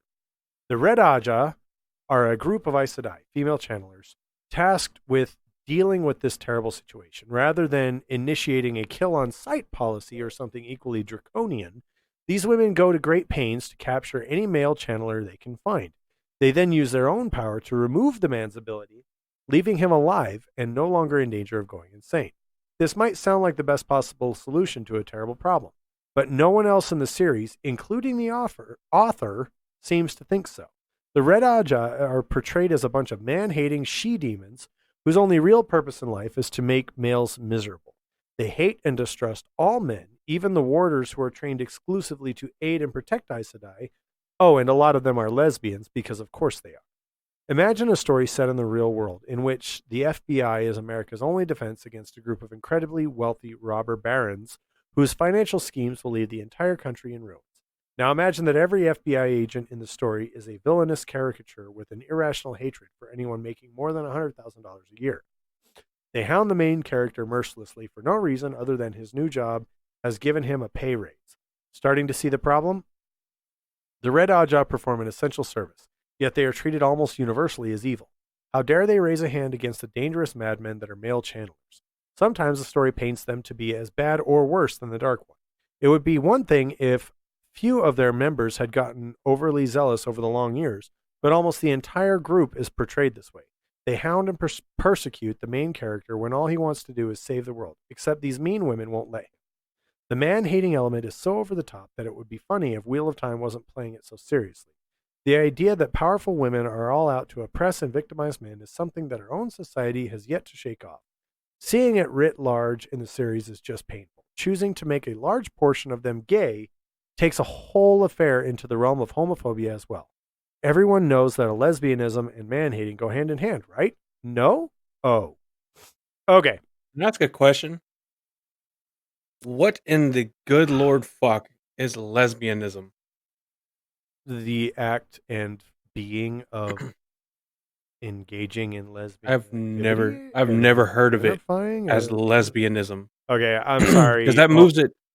If you're going to call it lesbianism, that moves it away from a sexual orientation and more into the realm of more ideology. into an ideal. Yeah. Which, Okay.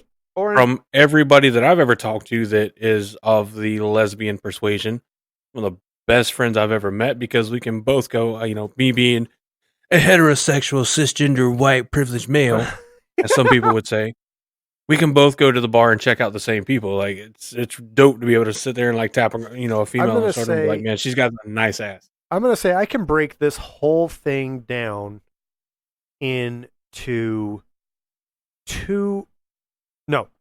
3 points. Okay. For point number 3, I can break this down into 3 things that the author is trying to illustrate to us. 1, the Red Aja is good, but everyone, including the author, chuckle, portrays them as being evil. Okay, well, first off, if the author is portraying them as being evil, they are. If the author says you're evil, guess what? You fucking are. I'm sorry. That's how it is. That's like, even on that, when you look as the Red Aja and the Aes Sedai that are members of the Red Aja that we see throughout the series, it's not the Red Aja en masse that is regarded as evil and wrong. It's a couple of leaders, the sitters and such, that are seen as forcing and manipulating the Red Aja into into doing things that makes the entire group look bad. Like, that's never happened in life before. I would say a better metaphor would be Saruman from Lord of the Rings. Elida and the corrupt sitters of the Red Aja are a perfect example of what happens when powerful people turn away from the good. Okay? Because if you want to start saying the Red Aja, everybody hates the Red Aja, everybody hates the Red... No, everybody does not hate the Red Aja. And Egwene, as Amarilyn's seat, made her Keeper of the Chronicles a member of the Red Aja. Pavara was a member of the Red Aja who bonded with Andril. They did a co-bonding, as a matter of fact.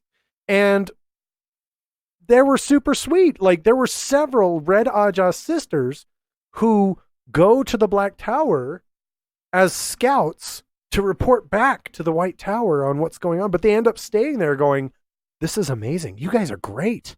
I love you guys. So no, this whole idea that the Red Aja are all evil for doing an important job. No, that's not why they're portrayed as evil. They're portrayed as evil because Elida is evil. She is. I'm sorry, she is. Her own ambitions ruined her ability to work with her sisters in the White Tower. Her own ambition did that. And she manipulated other people. She was a person in power who manipulated others around her and caused great evil and negativity on the rest. And Egwene, in order to repair that, chose a red sister as her Keeper of the Chronicle in order to repair that relationship. Now, and let's be clear, even with Elida, she wasn't evil because she was Red Aja. She was evil. And you're absolutely right. And let me reiterate that. She was evil because her ambition made... She had ambition. I mean, you said it was her ambition. I'm just reiterating the point. Yeah. And I want to make it very clear. Because when we first meet Elida...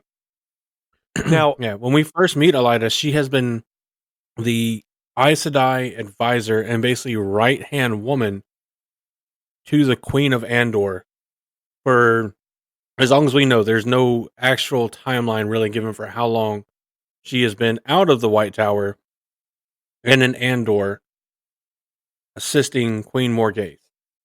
being her advisor because Queen Morghese, as is tradition for all queens of Andor, Yep. was tower trained. Now, she wasn't strong enough to be an Aes Sedai, but she was made an honorary Right. Aes Sedai and allowed to wear an Aes Sedai ring. But she can channel. She just doesn't have enough to just really barely ever do a it. And spark. for what, Because I think how they which for me is like a bigger question, like why even with her little ability, we never see her do anything at all with it. But it could have been because it was more ceremonial than actually getting trained. That's the impression I'm getting, is that her wearing you the ring gotta, is more ceremonial. Yeah. So for the majority of the time that we've met and known Elida, and for an unknown amount of time preceding when we meet Elida, she's essentially been the number 2 ruler in the largest kingdom in Randland on the Wetlander side, not excluding, the IO. Yeah. Largest or second largest. It's one of the biggest. It's a very large. Let's just say they're one of the superpowers. And and that's what I was going to say, is they're one of the more influential kingdoms in Randland. So she's been away from Aes Sedai influence. She's been away from the majority of the rest of the world, other than as it pertains and comes into Andor. She's been in the number 2 seat of power, basically, because, well, who's going to tell her she's wrong? She has a talent of foretelling that, because of the way she's been living and her own personality, is very easily interpreted in ways that the foretelling maybe was not necessarily meant. So you bring her back to the tower, and when she first meets Rand, she basically looks at him and says, "You're a very dangerous person." Well, she even and so she sees the tower that is doing.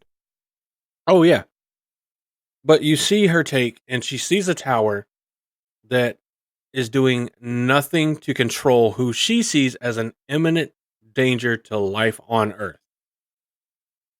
And she manipulates and coerces and intimidates as many people as she can. Yep. By the way, having been the person that was allowed to stay out of the tower and be an advisor to one of the, if not the strongest queen in the known world, kind of puts you at a pretty high ranking pecking order. Right. She's not weak by any means. No, at least in terms of the power. She's very mentally weak, but not very weak in the power. She pulls out some straight up bullshit. And it's not because she's Red Aja. Okay? It's because she's a sneaky, manipulative, underhanded jinx of a woman. And she will not let anyone or anything get in the way of her ambition. Now, the difference... Why do you think Logain was brought to Andor? Exactly. And not straight to the tower? The difference between her and Moiraine, because you can make the point that Elida had a very strong will, and she had a very strong ambition, and that's what she wanted in life. Okay, cool. I get it. It's cool. There's nothing wrong with having ambition. But when your ambition causes you to necessitate lies to cover your own tracks and to manipulate others, now we've got a problem. Because, and I even agree with this, and I'm even willing to say this for Swan and Moiraine. And the thing is when Swan was deposed and stilled, and Egwene went in and told Moiraine, hey, Swan's been deposed and stilled and executed, this is, she didn't know that she survived. Moiraine said, we chose our path, and we decided that whatever happened, this is what we were going to do, and this is what we're going to accept. Yeah, the difference, though, is that the goal was, well, and I guess even the goal was the same, really, because Elida had a foretelling that said that the throne of Andor would be pivotal in the battle at Tarman Gaida. But she didn't have a foretelling that said, I need to be there for it. She had a foretelling that said the throne of Andor was going to be pivotal in the battle at Tarman Gaida. So she attached herself selfishly to the throne in order to gain that glory, to be able to say that I was the one who was there and advised the Queen of Andor in the battle of Tarman Gaida. Her think about it this way. ambition Think about was the people. selfish from day one. Think about the people that cite the most righteous of reasons for their actions, but they do some of the worst possible things, and that's exactly who and what Elida is. Exactly. She is citing the most righteous reasons. She's like, I've had this foretelling because I had it. I know the most about it. The best person to put there is somebody that's not only knows the foretelling in and out, is good with politics, but is a strong channeler as well. Yeah. Put me there, and I will make sure that my foretelling comes true and that we are there to guide Andor when it needs to happen. And the best part of that, and you can call it Confucian style karma or whatever, is that she is nowhere to be found when her foretelling comes true. Exactly. Because it's not until Elaine has the throne that the throne of Andor becomes crucial to the victory at Tarmogoyden. Because guess who winds up being the overall supreme commander of the forces of the light? Oh, yeah. It's not Matt, because he's busy controlling the Sanshan forces. It's Elaine.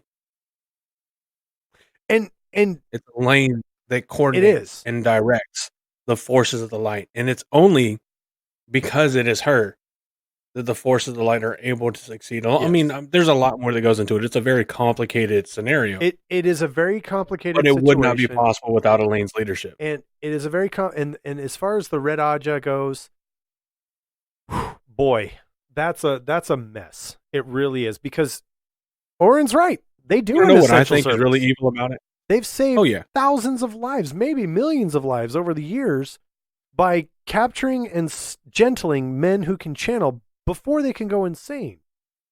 But you want to know what I think makes them appear so evil, and the point that Robert Jordan, I believe, was trying to get across? Hit it. Especially writing this, getting this storyline going in, the 70s and 80s. Right. Before publishing the first part in the 90s. The Red Aja is considered evil not because they go out and try to protect the world by gentling male channelers. It's because the effect of the gentling and what it does to the males that could channel.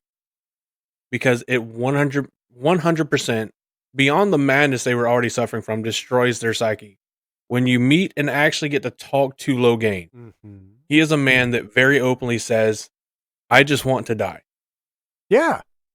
It does. The issue here isn't the Red Aja doing something evil, because they're not. Be fair, from the best that they can see, this is the solution. But the thing is, there's no aftercare. It's, let's gentle them so they can't channel. They won't hurt anybody. And then we don't give three shits what happens after. And then they can live out their days wandering around the tower grounds, and we'll have an accepted, bring them food. It's a highlight. It's a highlight on male mental illness. Yeah. If anything. That, I mean, as someone that, throughout their lives, most people are going to suffer from, things like depression, at least in sporadic things. I mean, very short-term depression is now called adjustment disorder because it's very short situation based. But there's so many people that are going to experience this, and because of that, there's so many people that either because they've dealt with it or because they know someone that has, should be able to understand this point of view. Right. And of course, none of this is saying that, the writer of this article, that, Oren hasn't changed the way that he feels on some of these things since, or very likely just hasn't even thought about it since. It's whatever. That's another good reason to have Oren on. And that's what I was just going to say. Just adds to the point that I would really like to see him on the show. Yeah. So I feel that that's the majority of the reason the Red Aja are seen in mass as an entire organization or sub-organization of the White Tower as evil, because they go out. It's just like, I don't think they are seen really early on in the. I can understand why they think they are, because take the United States for example, when eugenics was a policy. Yeah, people that were mentally ill, invalid, that kind of thing, were forcibly state-sponsored, chemically castrated, so they couldn't have children. And after that, there was no aftercare.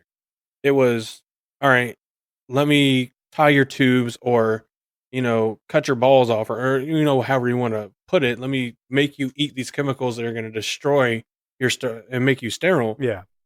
And then after that, it's you're done. That's why, like, even the concept, it's only here recently in the last decade and a half that males are more accepting of the idea of getting vasectomies, because the conception was that if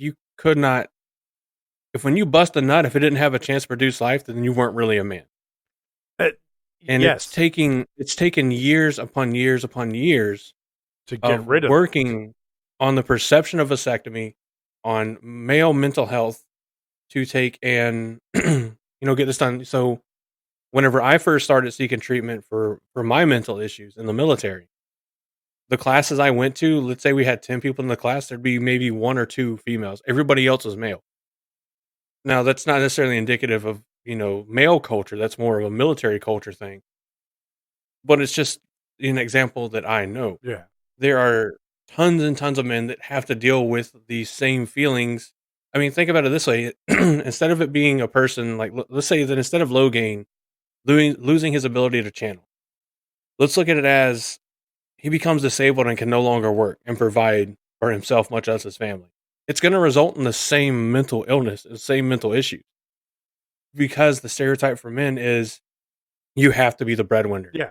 You have to be able to protect, your family, your wife, your whatever, your husband, your children. Yeah. And if you can't, you're not a man. And that's slowly changing. And if you talk changing. to anybody about how you can't do this and you don't feel like a man. Yeah, and that's slowly changing. If you talk to people, then you're even less of a man. And yeah, but even right, today, it's still a thing. When people say, "Oh yeah, my wife works, I stay at home with the kids," people do a double take, like, "Oh, okay."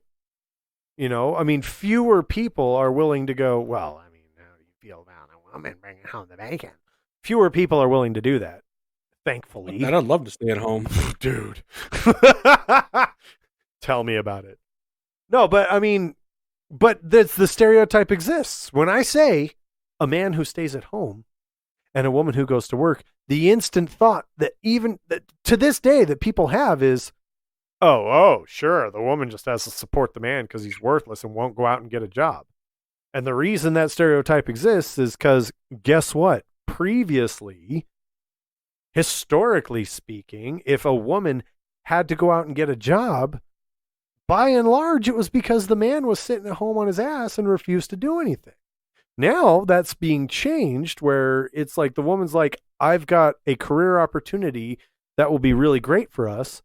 And the man goes, cool, I support you and I love you. Go chase your dreams. I'll take care of the home. And we have those things. And that goes to the point that Daniel made earlier, is that we're people. It doesn't matter what is between your legs. It doesn't matter what's on your chest. It doesn't matter what your genetics are. We're people. Let's live as people and let's be people and do the things we're good at and do the things we're bad at and practice them and get better so that we're not bad at those things anymore. Yeah. I don't think that the citizenry that we're exposed to inside the series, when you're looking at the citizens of Andor, the citizens of the Borderlands, the citizens of any country, they never put off the feeling that they resent or hate the Red Aja any more than anybody that resents Aes Sedai, period. Yeah.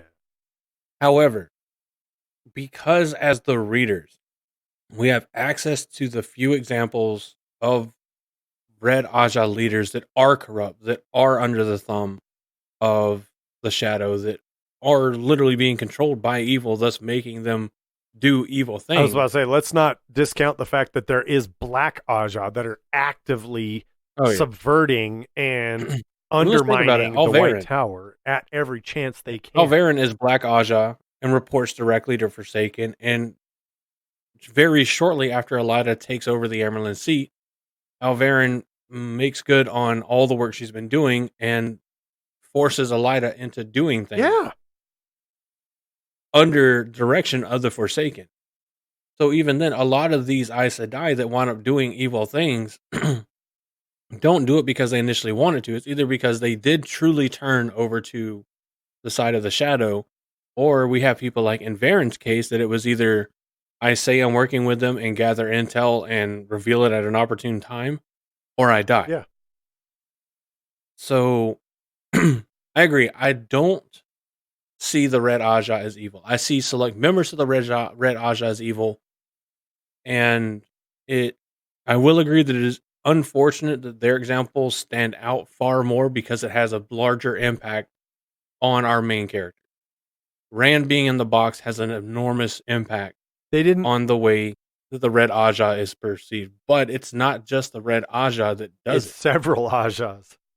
And again, for someone to gloss over it and say, well, the Red Aja is portrayed as evil, I think you're missing several points of the story here. And that's not the Red Aja is evil. It's that the tower is complacent and evil is allowed to flourish in the tower. And then when the evil takes positions of power, they make the rest of the tower look bad. And we even discussed this in a previous episode where we talk about when Egwene comes back as Amarillan and reunites the tower, she creates the tower as it should have been the whole time. The Red Aja is admirable that they handled an incredibly difficult situation in not the most elegant way possible, but in the best way that they could, in the best way that they knew how. They did a great job. They're not considered evil because they gentlemen who can channel. That's simply not at all accurate. Yeah, it's just because there's a few in-your-face examples that wind up being representative of the whole group. And that's where we get into a lot of the issues we have with a lot of the things we feel are wrong about articles like this, is it focuses on some examples, but it doesn't take the overall culture and atmosphere into consideration. And which you have to. And one of the key things about it is, again, Elida is evil. She's not evil because she's, purposely. She's not. She's misguided and greedy. I don't even really want to call her evil, but her acts definitely do, because of her selfishness, her greed, and her insatiable appetite for wealth. Excellent distinction. They basically wind up being evil acts. It's the kind of stuff that in 20 to 30 years people are going to call war crime. The article here, Oren says that the Red Aja performs an essential service. Absolutely, 100% agree. The problem comes when you say, well, what about the Dragon Reborn? He is supposed to be able to channel. And even Elida, they are never painted to be as bad or worse than the Dark One. Even Elida, only Elida is. We can't gentle him yet. I mean, Elida, as Amarillan, says that. That's of course. And this entire time, they're still under the impression that even after all the male channelers say the male half of the source, the male half of the power is clean, they still don't believe it because for the last 3,000 years, it hasn't been. How about, let's take a societal norm overnight for the last 3,000 years. Okay, guess what? Flat Earth. Okay, that hasn't even been 3,000 years. That's been 1,500 years that we discovered the Earth is not flat. And guess what? There's still people that believe the Earth is flat. And then we go, there's a resurgence. Oh my God, you guys are dumb. We've got and it's the easiest thing to prove that they're fucking wrong. We got pictures of the Earth being round. And you guys are still saying the Earth is flat. It's all Photoshop. Yeah, it's Photoshop. Didn't you know that whenever you sail far enough in one ocean, you go over a distinct 90-degree curve? Pac-Man physics. And then you just fall off the planet? No, it's Pac-Man physics. If you go off the edge on one side, you just automatically rematerialize on the other side. Yeah. No, the man-hating element is not... Okay, two things right here that I can't even address. Man-hating and lesbianism.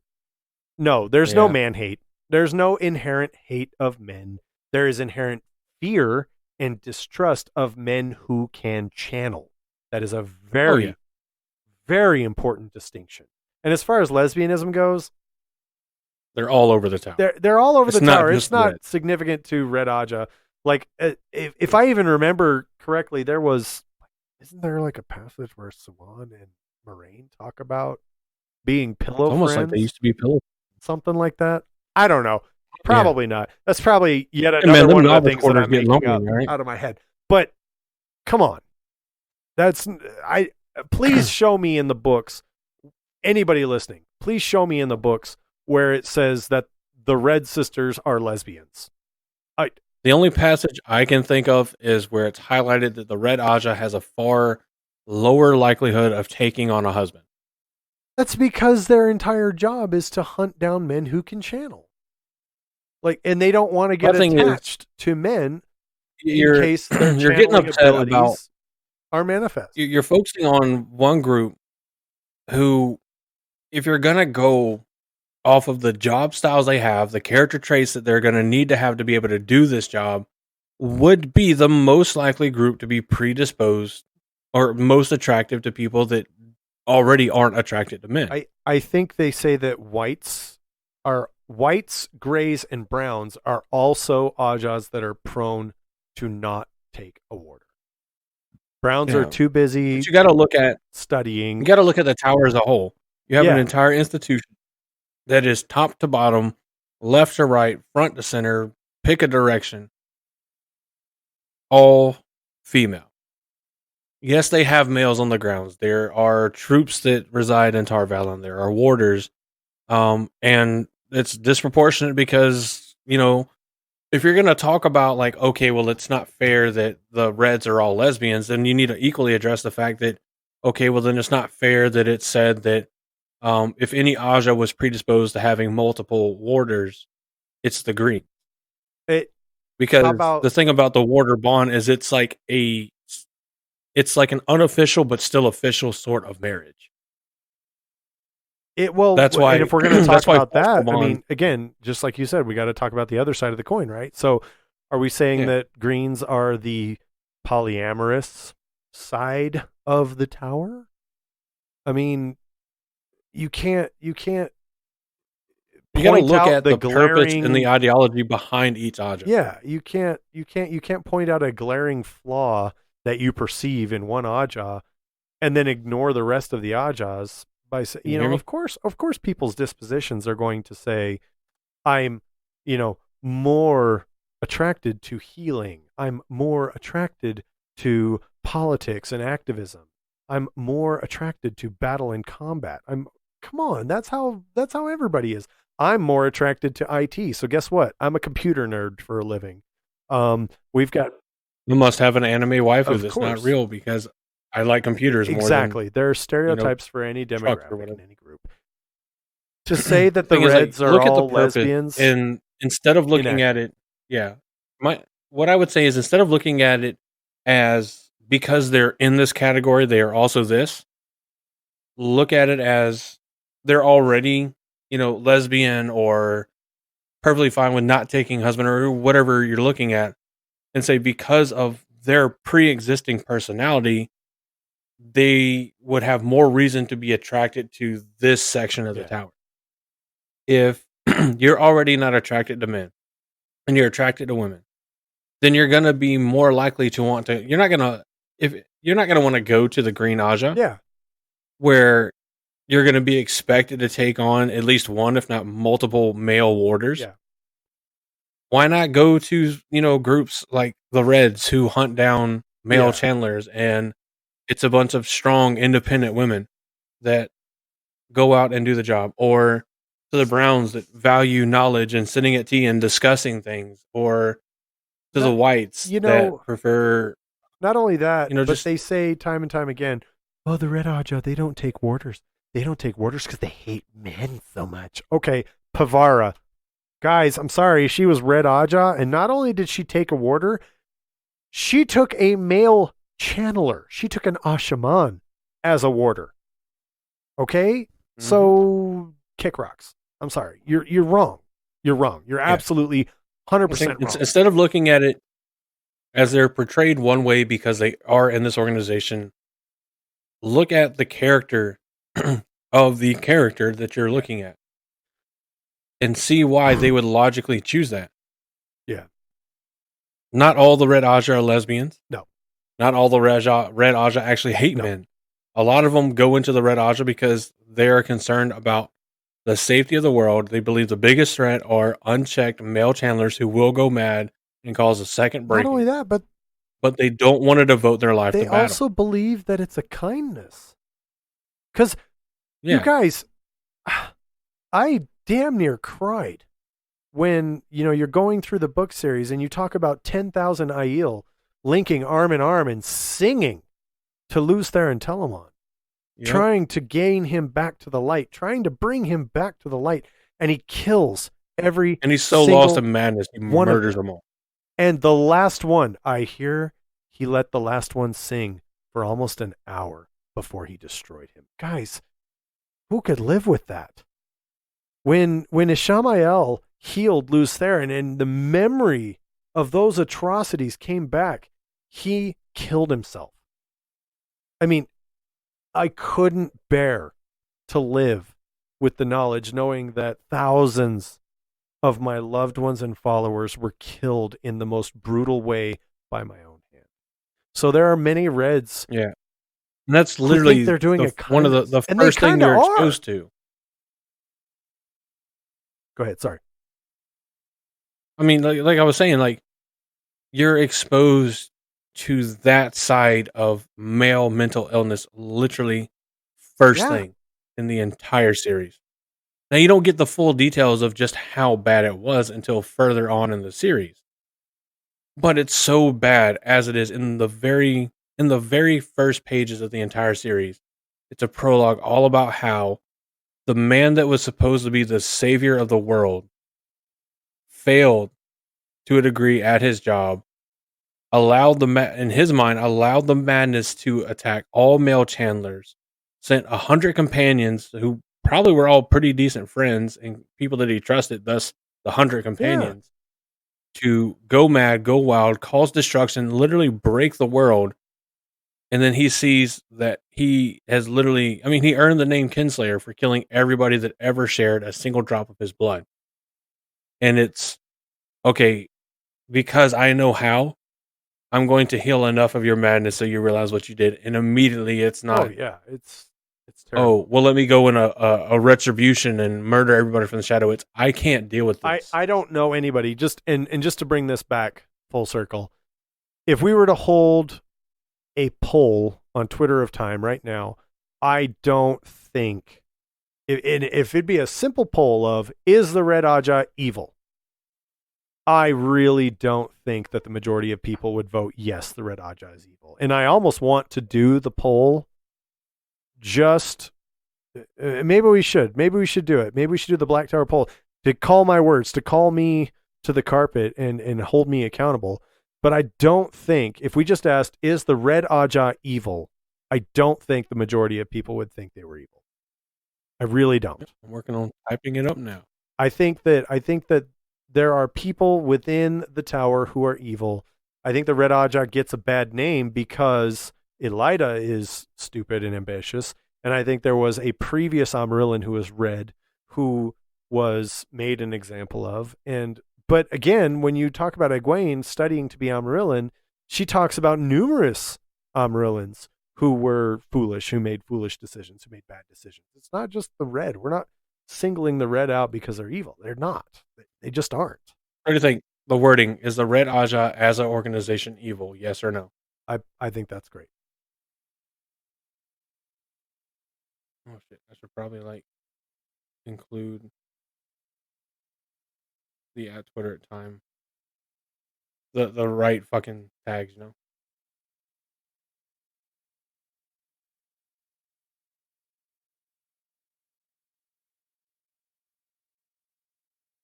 But we'll see what people say. Yeah, exactly. I mean, it just, I'm willing to call myself to the carpet, but like I said, I'm willing to bet that people don't think that. People don't think that the Red Aja is evil. As far as the last point, hopefully we'll find out. I think we've killed this one, and plus we're at 3.5 hours. I think we've got to wrap it up here, whether or not. Yeah, I can't even see the full time because it's disconnected me twice. Whoa, that's crazy. So I think we can wrap it up here. I think we can call it good here, and I think maybe we can get Oren on. I would love that. And again, once again, just to wrap up and reiterate, shout out to Mythcreants. You guys have excellent content. You guys have been doing great.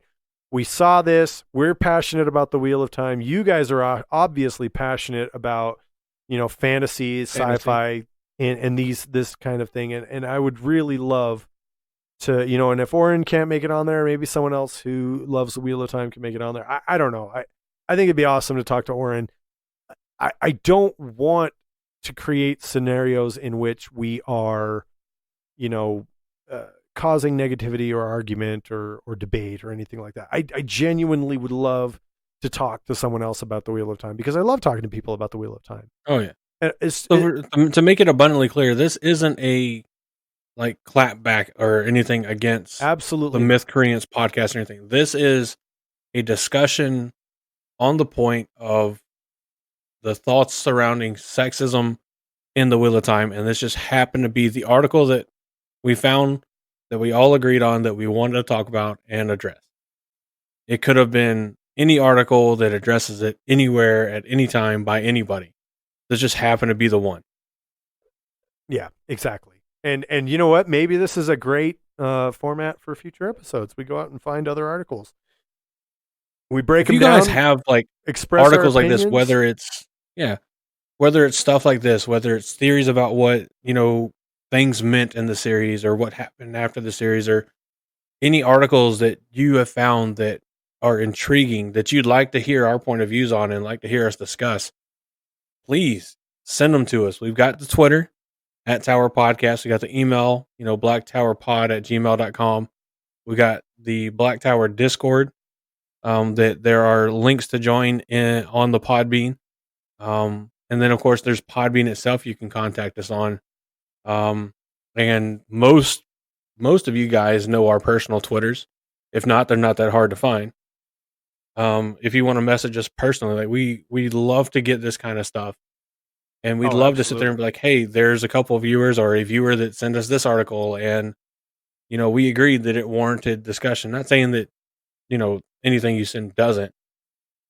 But, if we just, we're doing this episode talking about, again, the issue of sexism in the Wheel of Time. We don't want the very next episode to have to be, unless it's like a guest episode where that's the conversation. We don't want to go find another article on sexism in the Wheel of Time, and for the next month talk about sexism in the Wheel of Time. We like to keep it, varied and talk about different things, because I might make statements about people not being able to handle it or whatever, and I don't mean it in a rude or obnoxious or asshole way. I know a lot of times it can come off that way. But that's just by virtue of what I know my own faculties and capabilities are in terms of the type of discussions. Yeah. If you legitimately can't handle these type of discussions, if they do bother you that much, I'm not actually saying that you're any less of a capable person. Everybody has those things that they can't handle discussions about. There's things that I can't talk about without getting, super emotional about, whatever the case is. So if you felt slighted or offended or whatever by anything that I've said, please, I'm more than happy to talk about it in any format. I don't care if it's got to be publicly over Twitter, if it's got to be in the Discord, if it's got to be privately over email, whatever the case is. I'm not going to give you my phone number, so there is that restriction on it. But, short of, very, very personal information that would probably lead you to know exactly where I live and stuff like that, I'm more than happy to talk about it. And I would prefer to talk about it rather than people sitting around stewing, thinking that I'm just some insensitive, misogynistic prick or whatever, because at least I don't think I am. You don't strive, and I don't see it that way. And none of us strive to be that. And I think what sets us apart from people who are, misogynistic jerks is that, and please correct me if I'm wrong, but we strive to be good people. We are open to new ideals, and we are absolutely willing to have, the discussion and talk, and we enjoy have the discussion and talk. I mean, when you talk about the Wheel of Time, dude, I don't care. You want to talk about Val and Luca's circus? Cool, let's talk about that. I don't care. You want to talk about, Perrin tracking down Fael? Cool. That's widely considered to be a bit of a bore, but I don't care. For the opportunity to discuss the Wheel of Time, I'm in. That's just how I get my nerd on. Yep. But anyway, you guys have been great. thank you so much for listening. Thank you so much for sticking with us all this time. You guys we do this because we love talking about the Wheel of Time again and again and again. I can't reiterate that enough. We love hearing your feedback, so please jump on our Discord, jump on Twitter. Andrew already gave you the contact info and things like that. Jump in there, leave us a comment. Shoot, man, tell me I'm wrong. Tell me I suck. I don't care. I love to talk about the Wheel of Time. I love to talk about the things I love. I love to make new friends. If you're not already on Twitter, we're not saying just hop on Twitter just to talk to us. There's a whole Twitter of Time community out there for you to enjoy. Absolutely. And there's so many different people that if you're looking for that group of people that, interpret the Wheel of Time the same way you do, which, that's fine if that's what you want to do. I'm not going to slight anybody for doing things that make them happy. You can find that. I mean, the community has been just so amazing, so welcoming to everyone from the most experienced, because obviously the Twitter Time community has nothing but love for they people really like are. Rafe They're Judkins, amazing. Brandon Sanderson, Harriet McDougall, the memory of Robert Jordan, the cast that's currently already been cast for the TV series and the cast to come, as well as people that literally just said, hey, I didn't even know Wheel of Time was a thing. I just saw this cool looking book with people riding on horses in the middle of the night and wanted to read it, and found out there's this whole big fandom on Twitter. Like, you want to talk about getting a community super excited? Be that one person today that takes and posts it like, hey, I've never read the series, but I came across like a podcast or an article or something that made me want to read it. Was this something I should read? And I guarantee you that you're going to get far more responses than you thought. Oh, yeah. And you're going to see just how excited this community is for this series as a whole. Absolutely. Not to mention the TV show coming out. Absolutely. Like, it's an ever evolving, ever changing, but ever loving community. Absolutely. And it's very rare to find who I would call true Wheel of Time fans that have anything hurtful or hateful to say about any other group, especially any other fan. Agreed. It does happen, but don't let them discourage you, because the rest of the community doesn't like them either. I promise. Yeah, I was about to say, a vast majority of people are here for the love and here for the fun and here because they're united in the love of the Wheel of Time. It's great. Yeah. So, all right, guys. Again, guys, the link to the article is in the description on Podbean. It'll probably port itself over to the YouTube channel as well. Again, this is an article on the Mythcreants, Mythcreants. Their website. They put out a fantastic podcast with just spanning all elements of fantasy. They've got a lot of great stuff going on. Definitely go check them out. If you do and you feel like it, let them know that you heard about their podcast from the Black Tower. Yeah, and absolutely. we recommended that you go and listen to them. And this is the kind of discourse I like, where we can find an article that we disagree with 99% of, but by the end of it, we're still saying, go check these guys out, because they've been around since yeah, that year. They've been around since, mid 2013, at least as far as the website is saying, with posting podcast episodes. They put up articles. It looks like they even offer help for like different projects you're doing. I mean, there's a lot that you can get from them. I mean, they call themselves fantasy and science fiction for storytellers. Is kind of like their little, I don't want to say their little headline, but like their headline on the webpage. But go read the article for yourself. If you think that we missed something, that we weren't fair to something, definitely let us know. If you'd like to see Oren come on the podcast, or maybe all of them come on the podcast or whatever, and we do like another, I'll say another because we've done it with other podcasts, but a joint discussion on the topic of the Wheel of Time. It doesn't even have to be sexism in the Wheel of Time. Anything like that. Let us know. Let them know. And we'll do our best, at least on our side, to make it happen as much as we can. Obviously, we can't force anybody to come to talk to us because, well, if we did, that'd just be boring. But yeah. All right. Thank you so much. You guys are awesome. So, for those of us here at the Black Tower Podcast, I have been Andrew. And I have been Josh. And Daniel already said goodbye, but just remember that were he here at this exact moment and didn't have to go to work, he would have already said his name and goodbye.